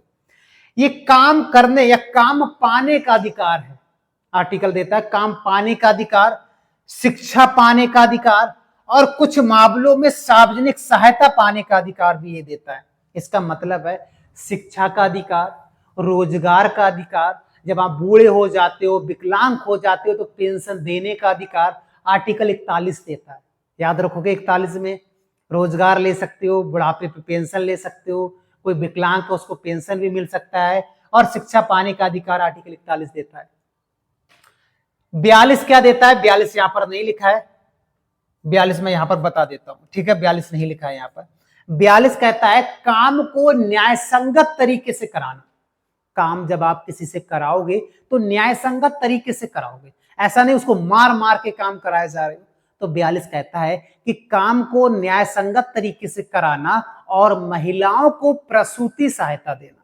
जब महिलाओं की डिलीवरी वगैरह होती है तो प्रसूति सहायता राज्य सरकार देती है, बहुत सारे पैसा देती है। जब सरकारी हॉस्पिटल में होता है तो रुपए भी दिए जाते हैं और कई सारी दवाइयों की सहायता भी देती है। यही बताया गया आर्टिकल 42 में, महिलाओं को प्रसूति सहायता की जरूरत होती है, आपको याद रखना आर्टिकल 42 में। आर्टिकल 43 में क्या कहा गया? श्रमिकों के लिए जीवन निर्वाह मजदूरी।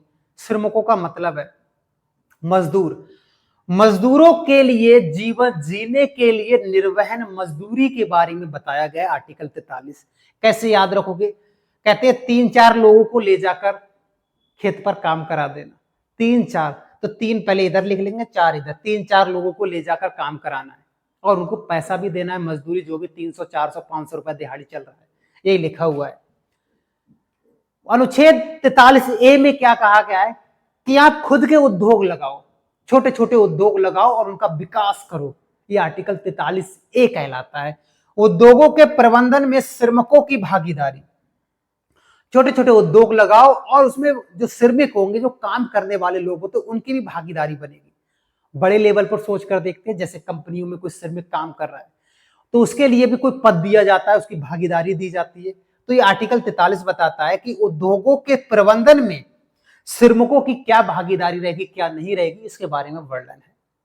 44 क्या कहलाता है? समान नागरिक संहिता, यूनिफॉर्म सिविल कोड अगर ये लागू हो जाता है जिस भी राज्य में, तो उसमें केवल एक कानून माना जाएगा।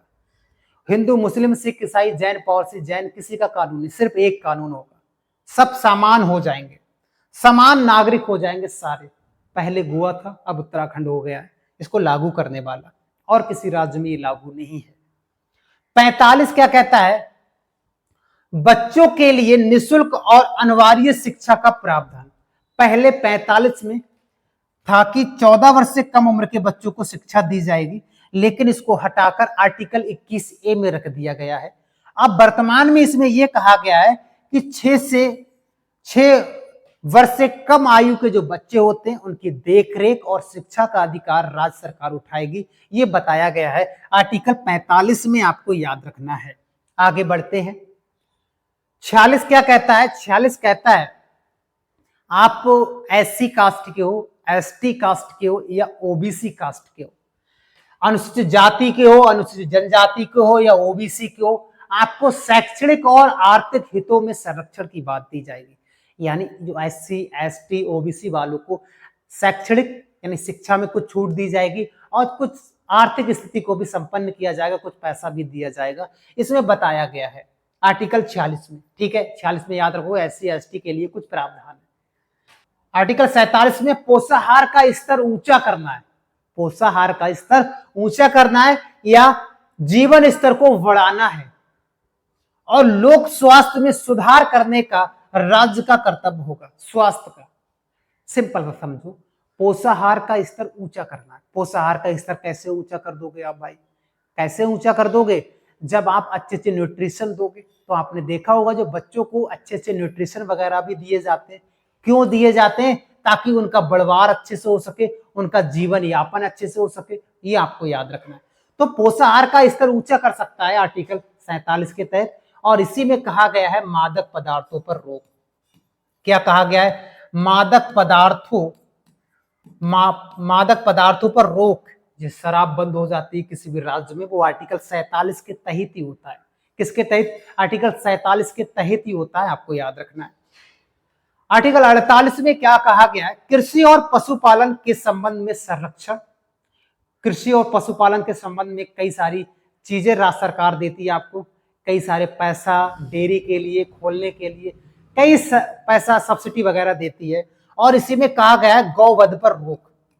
गौवध पर रोक की बात भी की गई है आर्टिकल 48 में। गौवध पर रोक लगाई जाएगी और कृषि और पशुपालन से संबंधित राज्य सरकार कुछ डोनेशन वगैरह भी देती रहती है। अनुच्छेद 48 ए में क्या कहा गया है? तो ए में क्या कहा गया है? पर्यावरण का संरक्षण करें। क्या कहा गया है? पर्यावरण का संरक्षण संरक्षण और वन्य जीवों का संरक्षण करें, वन्य जीवों की रक्षा करें, पेड़ लगाएं, पौधे लगाएं, पर्यावरण को बनाए रखें। ये आर्टिकल 48 ए कहता है और ये जोड़ा गया था। 48 ए जोड़ा गया था कब? तो याद रखेंगे 42वें संविधान संशोधन 1976 के द्वारा ये आर्टिकल जोड़ा गया था, आपको याद रखना है। 49 क्या कहता है? 49 कहता है जितने भी राष्ट्रीय स्मारकें हैं, चाहे स्थान हैं, जैसे ताजमहल है, लाल किला है, स्टैचू ऑफ यूनिटी है, इसका संरक्षण राज्य सरकार करेगी जिस राज्य में ये होगा, याद रखेंगे, यही बताया गया है। आर्टिकल 50 कहता है न्यायपालिका और कार्यपालिका का पृथक्करण। न्यायपालिका न्याय सुनाएगी, कार्यपालिका कानून को लागू करेगी। ऐसा कोई कानून को लागू नहीं करना जो आपस में टकराव हो जाए, दोनों का काम अलग अलग है, अलग अलग करेंगे। तो यही कहा गया है, न्यायपालिका और कार्यपालिका का पृथक्करण आर्टिकल 50 देता है। और आर्टिकल 51 देता है अंतरराष्ट्रीय शांति रखना जरूरी है और सुरक्षा को बढ़ावा देने की बात की गई है। आप ऐसा नहीं कि पड़ोसी देश से लड़ाई झगड़ा करो, शांति बनाए रखना है, ये बताता है आर्टिकल 51। तो हमने भाग 4 को देखा था, डीपीएसपी राज्य के नीति निर्देशक तत्वों को देखा था, आर्टिकल 36 से 51 को बहुत शानदार तरीके से। अब हम आगे बढ़ेंगे, आगे हम देखेंगे राष्ट्रपति के बारे में, है ना। तो ये याद हो रहे हैं या आपको नहीं हो रहे हैं, आपको बताइएगा। ये पीडीएफ आपको प्रोवाइड कराया जाएगा दोस्तों, आपको याद रखना है। चलिए आगे बढ़ते हैं। भाग 5, 4 तक हम कंप्लीट कर चुके हैं। अब हम देखेंगे भाग 5 के अंतर्गत। भाग 5 में क्या है? तो आप कहेंगे संघ की कार्यपालिका है। संघ का मतलब केंद्र की कार्यपालिका के बारे में जानेंगे। और आर्टिकल 52 से 151 तक है भाग 5। और भाग 5 में सबसे पहले हम याद करने वाले हैं राष्ट्रपति के बारे में। जो आर्टिकल हमारे एग्जाम में पूछे जाते हैं उन पर बात करेंगे, राष्ट्रपति के बारे में। चलिए देखते हैं राष्ट्रपति के बारे में। राष्ट्रपति के बारे में आर्टिकल 52 से 62 के बीच में बताया गया है। अब वो सारे आर्टिकल मैंने एक ही बार में ले रखे हैं। चलिए एक एक करके जानते हैं। आर्टिकल 52 में है राष्ट्रपति का पद। आर्टिकल 52 क्या कहता है? राष्ट्रपति का पद, भारत का एक राष्ट्रपति होगा, भारत का प्रथम नागरिक होता है राष्ट्रपति, इसके बारे में बताया गया है। आर्टिकल 53 क्या कहलाता है? कि संघ की कार्यपालिका, जिस केंद्र की कार्यपालिका है, उसकी सभी शक्तियां किसमें निहित होंगी? तो राष्ट्रपति के अंदर ही सारी शक्तियां निहित होती हैं। जो संघ की कार्यपालिका के जितनी भी शक्तियां हैं वो राष्ट्रपति के अंदर ही निहित होंगी। आर्टिकल 53 कहता है सभी शक्तियां राष्ट्रपति में निहित होंगी। 54 क्या कहलाता है? कि राष्ट्रपति का निर्वाचन मंडल, नीति अलग है, देखो दोनों में अंतर है, मंडल अलग है। ये ऊपर वाला जो मंडल वाला मामला है ये अमेरिका से लिया गया है, और ये वाला जो मामला है ये आयरलैंड से लिया गया है। कहां से लिया गया है? तो आपका आंसर होगा आयरलैंड के संविधान से लिया गया है। निर्वाचन नीति कहां से ली गई है? वही एकल अनुपातिक संक्रमणीय मतदान पद्धति कहां से ली गई है? जिसके हिसाब से चुनाव होता है इनका अप्रत्यक्ष रूप से, वही बात कर रहे हैं। निर्वाचन मंडल यूएसए से लिया गया, अमेरिका से लिया गया है। कि कौन कौन वोट डालेगा, कौन कौन वोट नहीं डालेगा, इसके बारे में यहाँ पर बताया गया है। कि लोकसभा के सदस्य की, विधानसभा के सदस्य की दिल्ली पौंडुचेरी के शामिल होंगे या नहीं होंगे, इसके बारे में। 54 में निर्वाचन मंडल, 55 में निर्वाचन नीति, वही एकल संक्रमणीय मतदान पद्धति, इनका निर्वाचन अप्रत्यक्ष रूप से होता है, याद रखेंगे। 56 में क्या है? पदावधि, कार्यकाल। कार्यकाल 5 वर्ष का होता है, उससे पहले भी ये अपना त्यागपत्र उपराष्ट्रपति को दे सकते हैं, आपको याद रखना है। और पहले राष्ट्रपति ऐसे थे जिनकी मृत्यु उनके कार्यकाल में हो गई थी, उनका नाम था जाकिर हुसैन, प्रथम मुस्लिम राष्ट्रपति थे, याद रखेंगे। आर्टिकल 57 में क्या कहा गया है? पुनर्निर्वाचन के लिए पात्रता। एक बार आप जीत चुके हो, एक बार आप बन चुके हो राष्ट्रपति, दोबारा से बनाने का क्या प्रोसेस होगा उसके बारे में बताया गया। पुनर्निर्वाचन के लिए पात्रता, और इसमें यह भी बताया गया है कि एक बार हो चुका है, दोबारा से मृत्यु हो जाती है, दोबारा से कैसे उस व्यक्ति को, उपराष्ट्रपति को तब तक बनाया जाता है जब तक नया राष्ट्रपति ना आ जाए। क्या 2-4 साल बना देंगे? नहीं, मैक्सिमम 6 महीना, 6 माह के अंदर अंदर राष्ट्रपति का वही अप्रत्यक्ष निर्वाचन कराना जरूरी होता है, याद रखेंगे। 58 में क्या है, राष्ट्रपति के होने की अहर्ताएं, योग्यताएं क्या क्या होनी चाहिए राष्ट्रपति बनने के लिए। 35 वर्ष की आयु पूर्ण कर चुका हो, भारत का नागरिक हो, पागल ना हो, दिवालिया ना हो, लाभ के पद पर ना हो और लोकसभा का सदस्य बनने की योग्यता रखता हो, यह बताया गया है अहर्ताओं में। 59 में क्या है, राष्ट्रपति के पद के लिए शर्तें, पद के लिए शर्तों के बारे में बताया कि जब आप पद पर रहोगे तो कौन कौन सी शर्तें होंगी, कि संघ की कार्यपालिका की सारी शक्तियां आप में निहित होंगी, जितनी देशी विदेशी में जो संगठन होते हैं, जो संधियां वगैरह होती है वो मेरे नाम से ही होंगी, ये सारी चीजें इसमें बताया गया है। 60 में शपथ, शपथ कौन दिलाता है, तो सुप्रीम कोर्ट का मुख्य न्यायाधीश, सुप्रीम कोर्ट का मुख्य न्यायाधीश शपथ दिलाता है किसको, राष्ट्रपति को। और इसको कौन दिलाएगा, इसको राष्ट्रपति दिलाएंगे, यानी आपस में एक्सचेंज कर लेते हैं, आपको याद रखना है। 61 में क्या है, 61 में राष्ट्रपति पर महाभियोग लगाया जाता है। महाभियोग क्या होता है, राष्ट्रपति को पद से हटाने का प्रोसेस है। राष्ट्रपति संविधान का उल्लंघन जब करता है या जब करे तो महाभियोग लगाकर उसको पद से हटा दिया जाएगा। ये आर्टिकल कौन सा कहता है, आर्टिकल 61 कहा जाता है। और महाभियोग लाने के लिए किसी भी सदन में आप जा सकते हैं, चाहे लोकसभा में चाहे राज्यसभा में, ठीक है। आर्टिकल 62 क्या कहता है कि राष्ट्रपति का जो पद रिक्त हो जाता है, राष्ट्रपति पद पर नहीं है, तो इसकी सारी पावर का इस्तेमाल उपराष्ट्रपति करता है। कब तक, मैक्सिमम 6 माह तक, मैक्सिमम 6 माह तक उपराष्ट्रपति कर सकता है। यही लिखा है, रिक्त भरने के लिए निर्वाचन कराने का समय और आकस्मिक रिक्ति को भरने के लिए निर्वाचन व्यक्ति की पदावधि।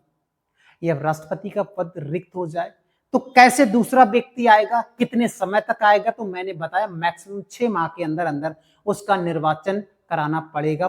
वही आनुपातिक एकल संक्रमणीय मतदान पद्धति के द्वारा, आपको याद रखना है। तो 62 में पद रिक्ति है, 61 में महाभियोग है, 60 में शपथ है, 59 में पद की शर्तें हैं, 58 में योग्यताएं हैं, 57 में पुनर्निर्वाचन है, 56 में पदावधि है, 55 में नीति है या रीति कह सकते हैं, 54 में मंडल है, 53 में कार्यपालिका की शक्तियां हैं और 52 में पद है। ऐसे याद रख लो, इसको मैंने ट्रिक बनाया हुआ है। राष्ट्रपति के सारे आर्टिकल ट्रिक से याद करेंगे। आप डालना राष्ट्रपति के article trick bye Vishnu sir, तो वहां पर मैं आ जाऊंगा। उसके बाद संघ की कार्यपालिका की ही बात करेंगे। अब बात करेंगे हम उपराष्ट्रपति की। किसकी बात करेंगे, उपराष्ट्रपति की बात करेंगे, उपराष्ट्रपति की, ठीक है। उपराष्ट्रपति, पहला आर्टिकल 63 कहलाता है कि उपराष्ट्रपति का पद। आर्टिकल 63 में क्या है, उपराष्ट्रपति का पद के बारे में बताया गया है कि उपराष्ट्रपति का पद होगा। जैसे 52 में राष्ट्रपति का पद होगा, 63 में उपराष्ट्रपति का पद होगा। 64 में उपराष्ट्रपति का राज्यसभा का पदेन सभापति होता है। उपराष्ट्रपति जो होता है वो राज्यसभा का पदेन सभापति होता है। इसको उपराष्ट्रपति की सैलरी नहीं मिलती है, इसको राज्यसभा का सभापति के रूप में सैलरी मिलती है। तो राज्यसभा का सभापति कौन होता है, तो उपराष्ट्रपति होता है, आपको याद रखेंगे। 66 में उपराष्ट्रपति का चुनाव कैसे होता है, कौन कौन भाग लेगा कौन कौन नहीं लेगा, इसमें तो मनोनीत सदस्य भी भाग लेते हैं, याद रखेंगे। 72 में राष्ट्रपति को क्षमादान करने की शक्ति भी है। राष्ट्रपति क्षमादान भी कर सकता है, मृत्यु दंड को माफ भी कर सकता है। वैसे तो इसकी 5 प्रकार से शक्तियों को बांटा गया है, विस्तार से अगर जानोगे कि जो भी आपको दंड मिला हुआ है उसको कम भी कर सकता है, उसकी सजा को कम भी कर सकता है, माफ भी कर सकता है। ये केवल राष्ट्रपति के पास में प्रावधान है। राज्यपाल के पास में भी है, लेकिन राज्यपाल मृत्यु को माफ नहीं कर सकता, फांसी को माफ नहीं कर सकता, लेकिन सजा को कम कर सकता है, याद रखेंगे। आर्टिकल 74 कहता है मंत्री परिषद राष्ट्रपति को सहायता और सलाह देगा। एक आर्टिकल बता देते हैं यहीं पर, 74 का ही है, क्लॉज 1। ये कहता है कि राष्ट्रपति को सलाह देने के लिए, पूरी बात समझना है यहीं पे, राष्ट्रपति को सलाह देने के लिए, सलाह देने के लिए एक मंत्री परिषद होगा, एक मंत्री परिषद होगा, जिसका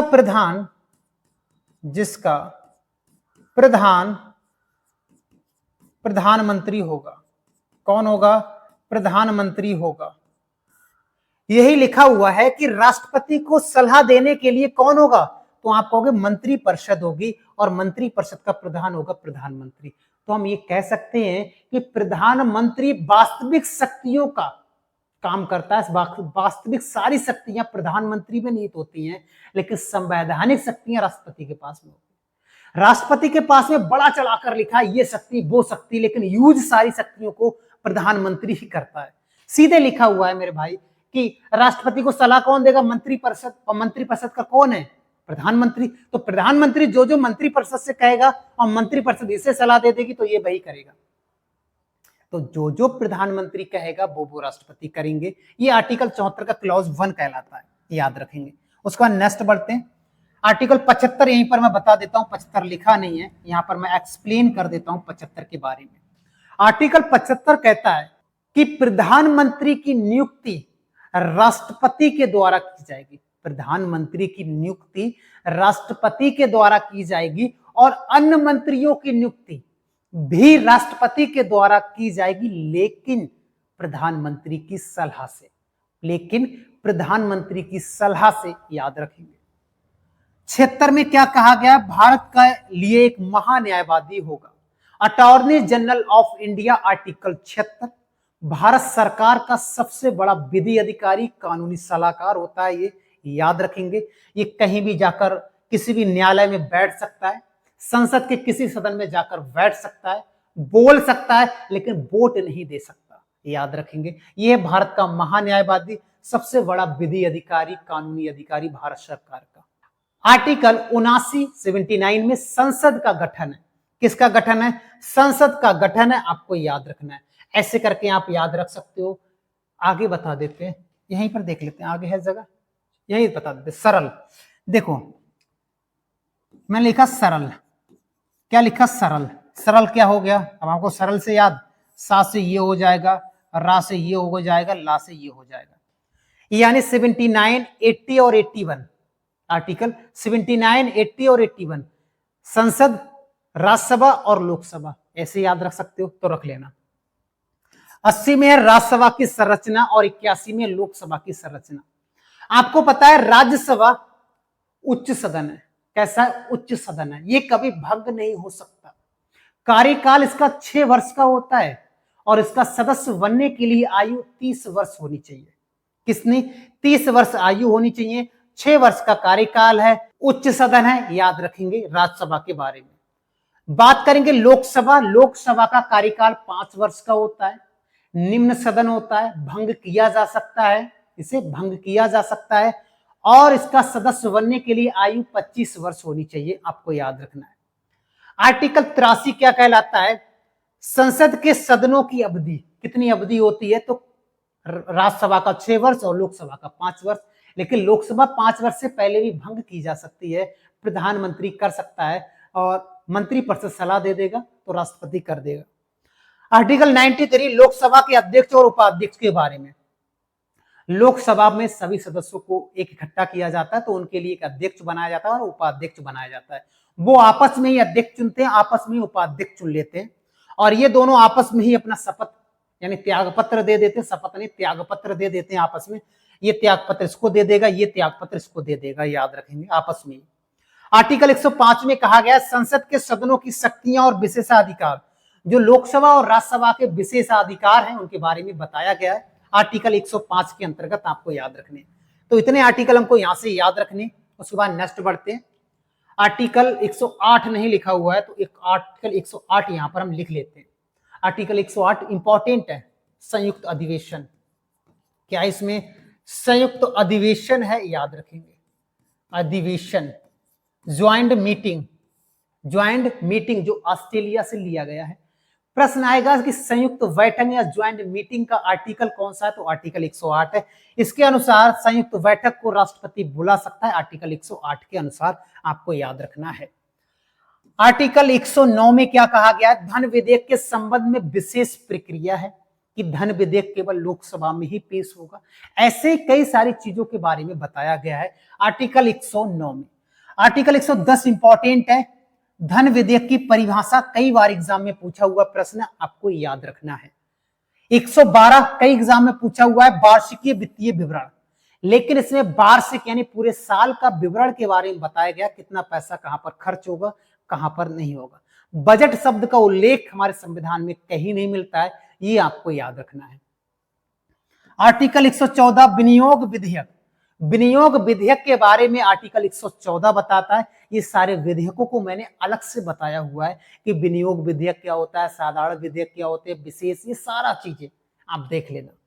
आर्टिकल 123 में संसद के अवकाश के दौरान भी, संसद में अवकाश है, कोई सत्र नहीं चल रहा है, लेकिन हमको इमरजेंसी कोई कानून बनाना है, इमरजेंसी, या कोई पुराना कानून है उसको नया करना है, या नया कानून है उसमें कुछ संशोधन करना है, तो अध्यादेश जारी किया जा सकता है। क्या किया जा सकता है? अध्यादेश जारी किया जा सकता है आर्टिकल 123 के तहत। याद रखेंगे आर्टिकल 123। यहां पर एक चीज और बता देते हैं, आर्टिकल 123 में राष्ट्रपति अध्यादेश जारी करेगा।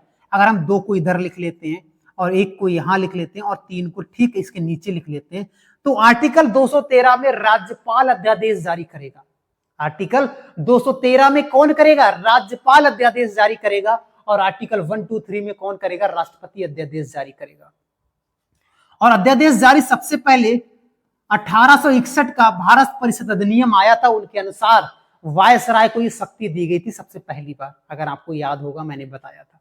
ठीक है, तो राष्ट्रपति अध्यादेश आर्टिकल 123 क्यों करेगा? अवकाश है, कोई सत्र नहीं चल रहा है, कानून बनाना है, तो ये बुला सकता है, याद रखेंगे। आर्टिकल 124, आर्टिकल 124 में सुप्रीम कोर्ट की स्थापना के बारे में बताया गया है। किसके बारे में? सुप्रीम कोर्ट की स्थापना।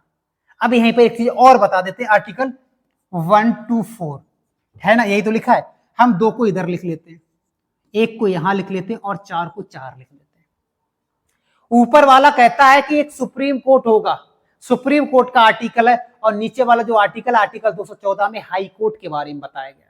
किसके बारे में? हाई कोर्ट के बारे में बताया गया है कि प्रत्येक राज्य के लिए एक हाई कोर्ट का प्रावधान करेगा, यह बताया गया आर्टिकल 214 में। ऐसे याद रखोगे ना, आर्टिकल 214 में। आगे बढ़ते हैं, आर्टिकल 125 न्यायाधीशों का वेतन के बारे में बताया गया है। न्यायाधीशों का वेतन कैसे करके, और इसको देख लेते हैं थोड़ा सा। वेतन, सुप्रीम कोर्ट का जो मुख्य व्यक्ति होता है उसका वेतन होता है 2,80,000 रुपए, और सुप्रीम कोर्ट के जो अन्य लोग होते, अन्य जो न्यायाधीश होते, उनका वेतन होता है 2,50,000 रुपए, 2,50,000 रुपए। हाई कोर्ट का जो मुख्य न्यायाधीश होता है, मेन वाला, उसका वेतन होता है 2.5 लाख रुपए। और जो हाई कोर्ट के अन्य होते हैं, हाई कोर्ट के जो अन्य न्यायाधीश होते हैं, उनका वेतन होता है 2,25,000 रुपए। ये वेतन कुछ चीजों का आपको याद रखना है। राष्ट्रपति का 5 लाख होता है ना। चलिए आगे बढ़ते हैं, ये वेतन के बारे में बताता है। आर्टिकल 126 बताता है कार्यवाहक मुख्य न्यायाधीश की नियुक्ति। कार्यवाहक, जब मेन वाला जैसे मुख्य न्यायाधीश अपने पद पर नहीं है, किसी कारणवश वो नहीं है, उसकी मृत्यु हो जाती है, तो कार्यवाहक के रूप में मुख्य न्यायाधीश बनाया जाएगा या न्यायाधीश बनाया जाएगा। जैसे कार्यवाहक का मतलब ऐसे समझिएगा, प्रधानमंत्री की जब मृत्यु होती है तो कार्यवाहक के रूप में प्रधानमंत्री बनाया जाता है। जैसे गुलजारी लाल नंदा को 2 बार बनाया गया था प्रधानमंत्री, तो कार्यवाहक का मतलब मेरी डेथ हो जाए तो मेरे बाद मेरे पद को कौन संभालेगा, तो कार्यवाहक, उस कार्य को आगे बढ़ाने के लिए एक व्यक्ति चाहिए होता है, उसी को कार्यवाहक कहते हैं, आपको याद रखना है। आर्टिकल 127 में तदर्व न्यायाधीशों की नियुक्ति। तदर्व का मतलब ये होता है इमरजेंसी, किसी राज्य में फैसला होना है, बेंच बैठनी है और उनके पास पूरे न्यायाधीश नहीं हो रहे हैं, तो वो तदर्व यानी कुछ ऐसे न्यायाधीशों को ले लेंगे जो सेवानिवृत्त हैं, जो सेवा कर चुके हैं, उनको लेकर उनकी नियुक्ति कर देंगे कुछ समय के लिए। यानी तदर्व का मतलब है थोड़े टेम्परेरी समय के लिए उनको यूज करेंगे, फिर उनसे कहेंगे ठीक है आज के लिए इतना ही। ठीक है, तो ये है 128 में क्या कहा गया है कि सर्वोच्च न्यायालय की बैठकों में, सर्वोच्च न्यायालय में जो बैठक होती है उसमें जो सेवानिवृत्त न्यायाधीश होते हैं, जो रिटायरमेंट न्यायाधीश होते हैं, उनको भी बुलाने का अधिकार कौन सा आर्टिकल देता है? आर्टिकल 128 देता है। आर्टिकल 129 क्या करता है? सुप्रीम कोर्ट एक अभिलेख न्यायालय, सुप्रीम कोर्ट जो कह देगा पूरे भारत में वो मान होगा, अभिलेख के रूप में कार्य करता है, वही कानून माना जाएगा जो ये बोल देगा। ये आर्टिकल कौन सा कहता है? आर्टिकल 129 कहता है ये अभिलेख हो जाएगा, ये लेख लिख दिया मैंने, यही कानून पूरे भारत में माना जाएगा, ये याद रखेंगे। नेक्स्ट बढ़ते हैं, आर्टिकल 136 क्या कहता है? सुप्रीम कोर्ट में अपील के लिए विशेष अनुमति। अपील, आप हर किसी को विशेष अथॉरिटी होती है अपील के लिए। वो कौन सा आर्टिकल देता है? आर्टिकल 136 के तहत विशेष अनुमति होती है अपील करने के लिए, आपको याद रखना है। आर्टिकल 137 के तहत सर्वोच्च न्यायालय द्वारा निर्णय और आदेश की समीक्षा, यानी अपना जो निर्णय सुना दिया उसका पुनर्विचार भी कर सकता है, पुनर्विलोकन भी कर सकता है, उसकी समीक्षा भी कर सकता है। ये इसमें बताया गया है आर्टिकल 137 में। आर्टिकल 141 में भारत के सर्वोच्च न्यायालय का निर्णय सभी न्यायालयों में बाध्यकारी होगा। मैंने क्या कहा था? जो ये बोल देगा वो सभी न्यायालय तो मानेंगे ही मानेंगे, और भारत का प्रत्येक व्यक्ति इसको मानेगा। ये सर्वोच्च न्यायालय है, ये सुप्रीम कोर्ट है, ये आपको याद रखना है। 148 भारत के लिए नियंत्रक महालेखा परीक्षक, जिसे कैग कहते हैं, इसे क्या कहते हैं? इसे कैग कहते हैं, कंट्रोलर एडिटर जनरल। आर्टिकल 148 में भारत का लेखा जोखा, भारत सरकार और राज्य सरकार का लेखा जोखा ये व्यक्ति संभालता है, जिसका नाम है नियंत्रक महालेखा परीक्षक, कैग कहते हैं। और इसी में अगले ही आर्टिकल में कैग के कर्तव्य के बारे में बताया गया, उसकी शक्तियों के बारे में बताया गया है। ये सारी बातें यहाँ पर की गई हैं। तो हमने देख लिया था भाग 5 को बहुत शानदार तरीके से। जितने भी आर्टिकल हमारे एग्जाम में पूछे जाते हैं वो सभी इसमें समाहित हैं। आगे बढ़ते हैं। भाग 6, या संघ लिखा हुआ है, राज्य होगा दोस्तों, यह राज्य होगा यहाँ पर, ठीक है, या राज्य लिख लेंगे। राज्य की कार्यपालिका क्या है? ये राज्य की कार्यपालिका आर्टिकल 152 से और 237 के बीच में है, आपको याद रखना है।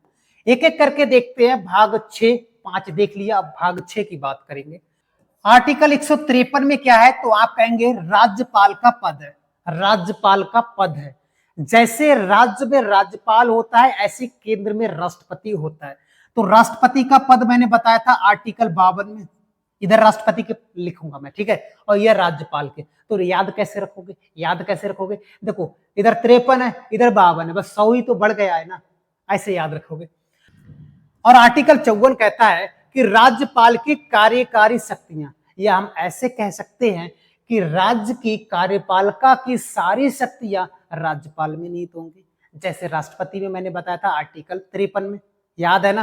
तो ये बात इधर राष्ट्रपति के आर्टिकल लिख रहा हूं, आर्टिकल 53, ऐसे याद रखोगे। ये 54 है, वो 53 है, बस 100 जुड़ गया है।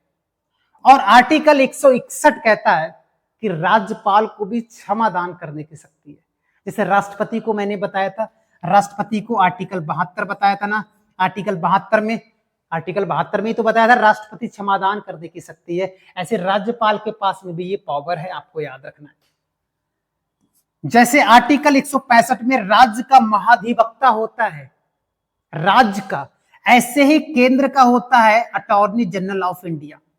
ये राज्य का सबसे बड़ा विधि अधिकारी सलाहकार होता है, और ये वाला केंद्र का सबसे बड़ा सलाहकार होता है, आपको पता है। आर्टिकल 213 अध्यादेश जारी करने की शक्ति राज्यपाल के पास में होती है, और मैंने राष्ट्रपति के बारे में बताया था आर्टिकल 123 में अध्यादेश जारी कर सकता है, आपको याद रखना है। मैंने कहा था 2 को यहां लिखेंगे, 1 को ऐसे लिखेंगे, बताया था ना मैंने। चलिए, आर्टिकल 214 में राज्यों के लिए एक हाई कोर्ट होगा। सुप्रीम कोर्ट किसमें था? सुप्रीम कोर्ट आर्टिकल 124 में था, है ना? आर्टिकल 2 मैंने कहा था पहले लिख लेंगे, फिर 1 लिख लेंगे, फिर 4 लिख लेंगे, बोला था ना मैंने। तो राज्यों के लिए एक हाई कोर्ट होगा, ये कहता है आर्टिकल 124 कहता है।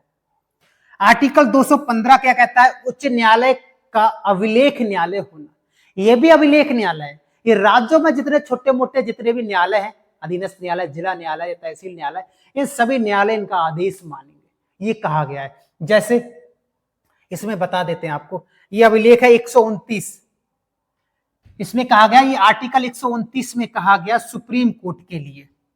आर्टिकल 226 में वही कि हाई कोर्ट में रिट दायर करने की शक्ति है, हाई कोर्ट में रिट दायर करने की शक्ति। वही जब आर्टिकल 32 मैंने बताया था, कहा था ना हाई कोर्ट में आर्टिकल 226 के तहत आप जा सकते हो, कहा था ना, वही वाला सिस्टम है।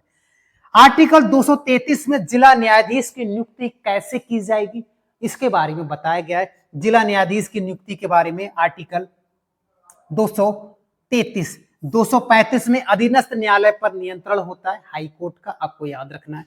ये आर्टिकल 235 के अंतर्गत होता है। नेक्स्ट बढ़ते हैं। पंचायत के बारे में बात करेंगे, भाग 9। हालांकि इसका आर्टिकल ना के बराबर पूछे जाते हैं, लेकिन आर्टिकल है आर्टिकल 243 से 243 ओ तक है। ओ आता है 15 पे, तो A B C D E F G इस प्रकार से ओ तक गया है आर्टिकल 243 से 243 ओ तक। लेकिन इसमें हम ए और वी याद रख लेंगे केवल। ए में है ग्राम सभा और बी में है पंचायतों का गठन। ए में क्या है, ग्राम सभा, और दो में क्या है, ग्राम सभा, और दो में क्या है, पंचायतों का गठन, आपको याद रखना है। भाग 12, यहां पर कुछ चीजें मैं आपको बता देता हूं। भाग 9 ए में नगर पालिका है, क्या है, नगर पालिका है। और भाग 9 में सहकारी समिति के बारे में बताया गया है, सहकारी समिति के बारे में बताया गया है, आपको याद रखना है, ठीक है। उसके बाद बात करेंगे भाग 11 में कुछ खास नहीं है, भाग 12 की बात करेंगे। भाग 12 में है वित्त और संपत्ति के बारे में उपबंध, आर्टिकल 264 से आर्टिकल 300 ए तक है, याद रखेंगे। चलिए, आर्टिकल 266 क्या कहता है, आपने नाम सुना होगा संचित निधि का। किसका नाम सुना होगा, संचित निधि का नाम सुना होगा।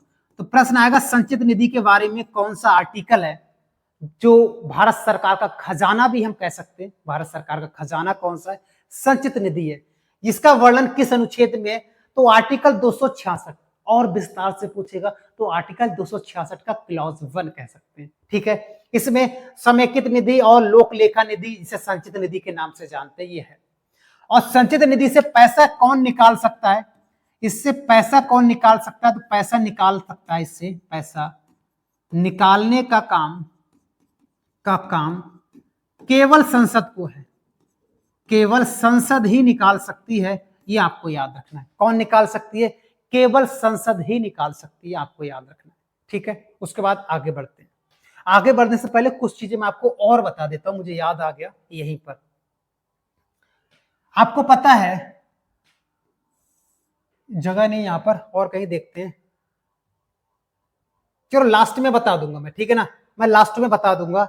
लास्ट में जो चीजें मुझे याद आ रही है वो चीजें मैं लास्ट में बता दूंगा, बहुत काम का है वो भी। तो ये संचित निधि हो जाएगा।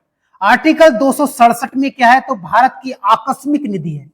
आकस्मिक निधि से पैसा कौन निकाल सकता है, तो इससे पैसा केवल राष्ट्रपति निकाल सकता है, केवल राष्ट्रपति निकाल सकता है, आपको याद रखना है।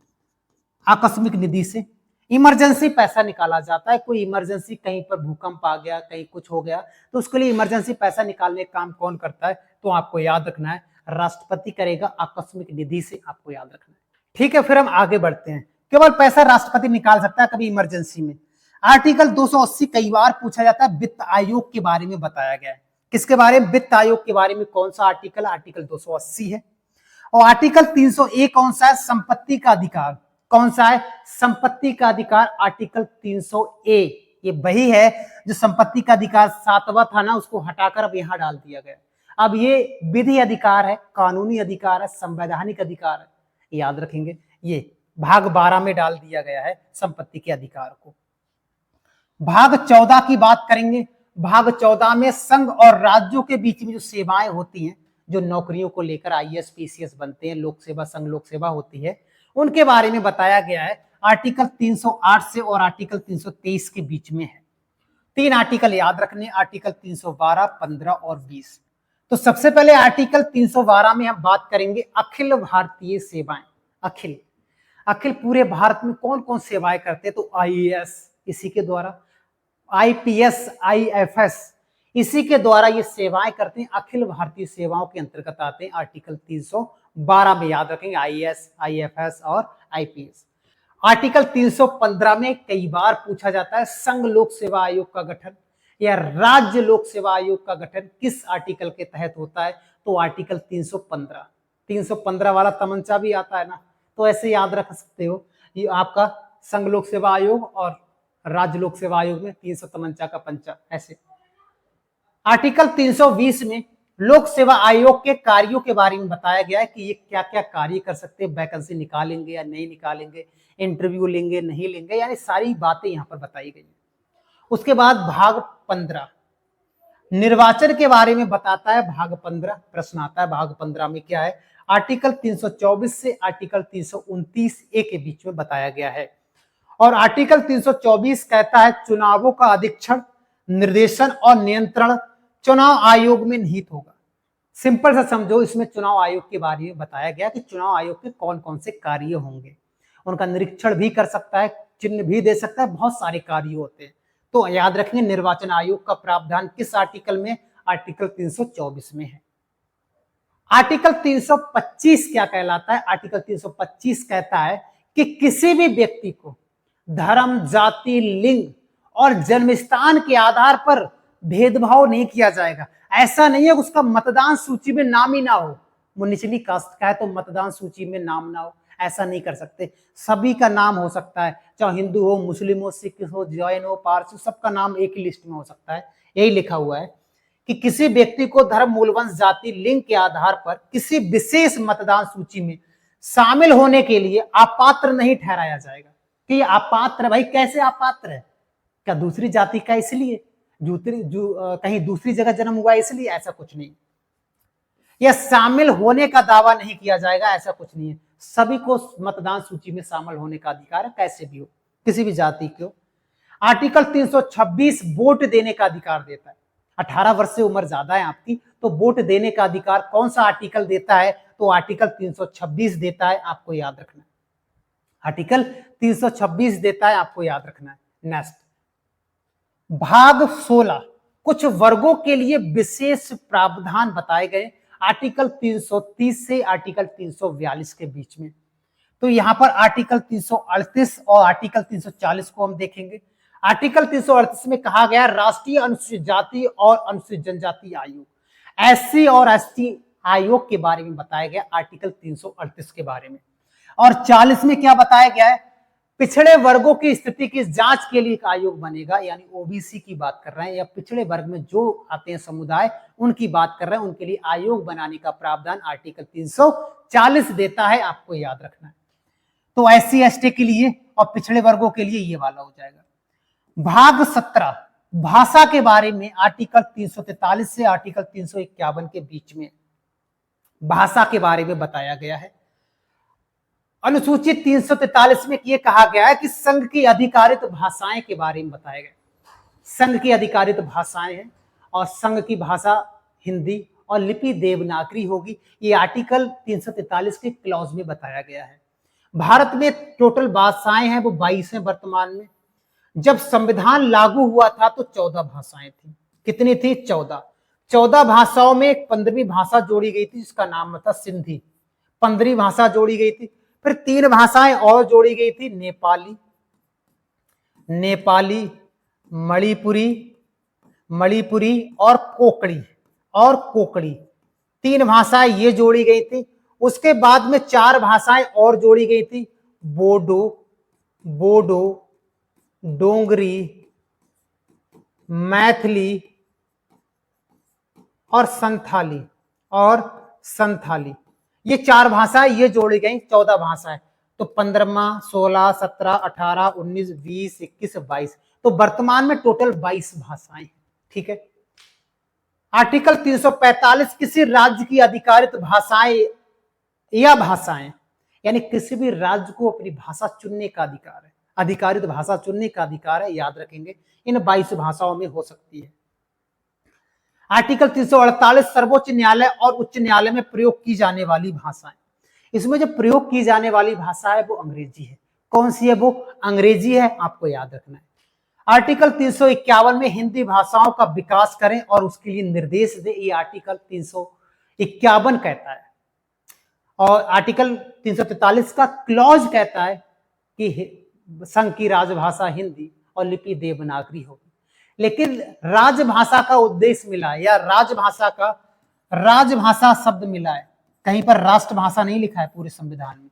राजभाषा तो कई जगह मिला है, लेकिन राष्ट्रभाषा, राष्ट्र की एक भाषा है ही नहीं, राष्ट्र की तो 22 भाषाएं भाई। ठीक है, याद रखेंगे। उसके बाद भाग 18 के अंतर्गत आते हैं आपातकाल।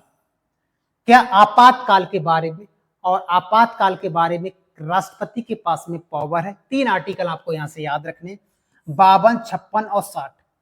आर्टिकल 352 राष्ट्रीय आपातकाल की घोषणा करता है। राष्ट्रीय आपातकाल, कभी भी परिस्थिति खराब हो जाए, कोई ने बाह्य आक्रमण कर दिया, तो ये राष्ट्रपति आपातकाल लग सकता है, राष्ट्रीय आपातकाल लग सकता है। अब तक 3 बार लगा हुआ है, 1962, 1971 और 1975, 3 बार लगा है, याद रखेंगे। भारत और चाइना का युद्ध, भारत और पाकिस्तान का युद्ध, आंतरिक अशांति के कारण ये लगा था 3 बार अब तक। और अनुच्छेद 356 के तहत राष्ट्रपति शासन लगाया जा सकता है, और ये पहली बार पंजाब में लगा था। पहली बार कहां लगा था ये राष्ट्रपति शासन? तो पंजाब में लगा था, आपको याद रखना है, ठीक है। और आर्टिकल 360 में यह कहा गया है वित्तीय आपातकाल, जो आज तक नहीं लगा है, आज तक वित्तीय आपातकाल नहीं लगा है, वो आर्टिकल 360 देता है। कुछ चीजें यहां पर और याद करेंगे, जैसे जब भी राष्ट्रीय आपातकाल लगेगा तो आर्टिकल 20 और 21 कभी समाप्त नहीं होंगे, कभी भी नहीं समाप्त होंगे। लेकिन जब यह राष्ट्रीय आपातकाल लगेगा तो आर्टिकल 19 स्वतः ही समाप्त हो जाता है, स्वतः समाप्त हो जाता है, ये स्वतः समाप्त हो जाएगा। जैसे वो बोलेगा ना और लग गया, तो ये आर्टिकल स्वतः समाप्त हो जाएगा। इसमें क्या बताया? घूमने की स्वतंत्रता, संगठन बनाने की स्वतंत्रता, तो ये सब बंद हो जाएगा, आपका कारोबार सब बंद, ठीक है। उसके बाद कुछ अन्य अनुच्छेद हैं जो पूछे जाते हैं हमारे एग्जाम में, आओ देखते हैं। आर्टिकल 361 राष्ट्रपति और राज्यपाल का संरक्षण, इनको अलग से पावर दिया गया है। आर्टिकल 361 के अनुसार इनको अलग से पावर दिया गया है, आपको याद रखना है। आर्टिकल 368 ये भाग 20 में है, यहां पर लिख देते हैं, भाग 20 में है इसका उल्लेख। क्या है? संविधान संशोधन करने की शक्ति संसद को है, और ये जो संविधान संशोधन है ये दक्षिण अफ्रीका से लिया गया है। ये कहां से लिया गया है? दक्षिण अफ्रीका से लिया गया है। और इसका आर्टिकल 368, और भाग कौन सा है? भाग 20 है। कौन सा भाग? 20 है, आपको याद रखना है। और आर्टिकल 370 में पूर्ववर्ती जम्मू कश्मीर राज्य के लिए अस्थायी प्रावधान था, जो इसका हट चुका है, एक भाग आज भी बचा हुआ है। आर्टिकल 371A नागालैंड राज्य के संबंध में विशेष प्रावधान दिए गए हैं, और जे में हैदराबाद और कर्नाटक क्षेत्र के लिए विशेष दर्जे के बारे में बताया गया है, यहां पर बात करेंगे। तो आर्टिकल हमको इतने सारे याद रखने हैं।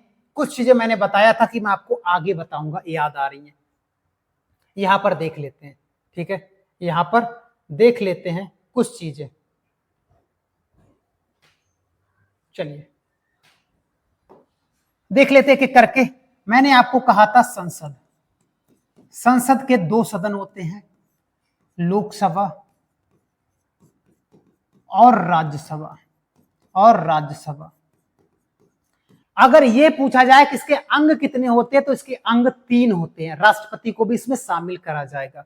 तो मैंने कहा था, ऐसे ही मैंने कहा था विधानमंडल। क्या? विधानमंडल के वैसे तो एक ही सदन होता है, लेकिन 6 राज्यों में 2 सदन है। एक हमारा विधान परिषद और एक विधानसभा। राज्यों में वैसे तो एक ही है, विधानसभा ही सबसे ज्यादा है राज्यों में, विधान परिषद 6 राज्यों में। कितने राज्यों में? तो आंध्र प्रदेश, तेलंगाना, कर्नाटक, महाराष्ट्र, उत्तर प्रदेश और बिहार। एक बार फिर, आंध्र प्रदेश, तेलंगाना, कर्नाटक, महाराष्ट्र, उत्तर प्रदेश और बिहार में द्विसदनात्मक व्यवस्था है, विधान परिषद भी है, ठीक है। तो इनके बारे में आपको बताता हूं। जैसे केंद्र में ये होता है, ऐसे ही राज्य में ये है, ठीक है। ऐसे ही ये राज्य में है, ऐसे ये केंद्र में है,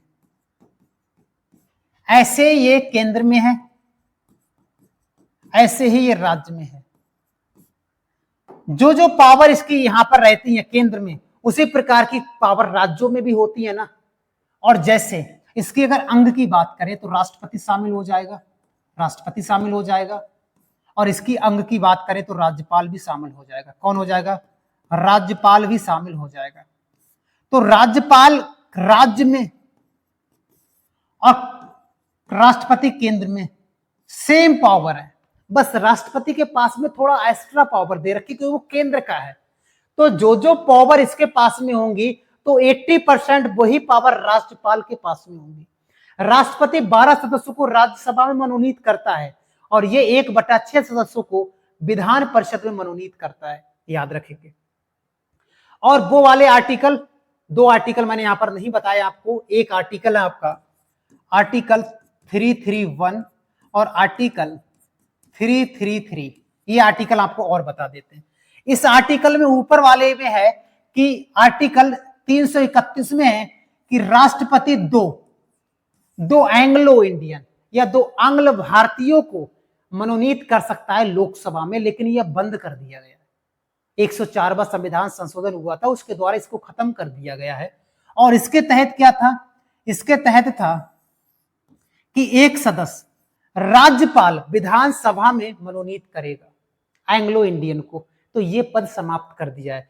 तो जो एंग्लो इंडियन की पावर थी ये समाप्त कर दिया। इसमें 2 लोकसभा में और इसमें 1 विधानसभा में, इसमें राज्यपाल और इसमें राष्ट्रपति, आपको याद रखना है।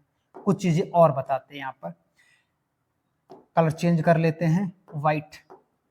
संसद का जो आर्टिकल है वो आर्टिकल 79 है और 80 राज्यसभा का है और 81 किसका है? 81 लोकसभा का है। ऐसे ही 168 जो आर्टिकल है वो आर्टिकल है विधान मंडल का। और याद रखेंगे आर्टिकल 81 है तो आर्टिकल 170 है ये वाला और आर्टिकल 171 है ये वाला। याद रखेंगे 68, 70 और 71 ये आर्टिकल है। जैसे विधान परिषद और राज्यसभा के बारे में अभी बात करूंगा, इन दोनों के बारे में बात करूंगा। दोनों का कार्यकाल 6 वर्ष का। ये स्थायी सदन है, ये भंग नहीं हो सकते। आयु 30 वर्ष बनने की आयु क्या है? सदस्य बनने की 30 वर्ष। ये स्थायी सदन है। कार्यकाल 6 वर्ष का है, याद रखें। और ऐसे इनकी बात करूंगा मैं, लोकसभा और विधानसभा की कार्यकाल 5 वर्ष का। भंग हो सकते हैं, भंग हो सकते हैं। और आयु बनने की उम्र 25 वर्ष। स्थायी अस्थायी सदन होते हैं, निम्न सदन होते हैं, ये ऐसे याद कर सकते हो। ठीक है, तो कुछ चीजें मैंने यहाँ पर एक्सप्लेन की और आप बताना ये पूरा मैंने अनुच्छेद 1 से और 395 तक लगभग ये 1.5 घंटे में मैंने आपको कराया। थोड़ा सा ज्यादा हो सकता है 1.5 घंटे से, और बहुत शानदार तरीके से मैंने एक्सप्लेन किया है। और ये पीडीएफ आपको टेलीग्राम चैनल पर मिल जाएगा, GS by Vishnu sir. Telegram पर सर्च करोगे तो वहां से ये मिल जाएगा। वीडियो कैसा लगा कमेंट बॉक्स में जरूर बताना, और चैनल पर नए हो तो चैनल को सब्सक्राइब जरूर करना अगर मजा आया है तो। बाकी मिलते हैं नेक्स्ट वीडियो में। आज के लिए इतना ही। जय हिंद दोस्तों।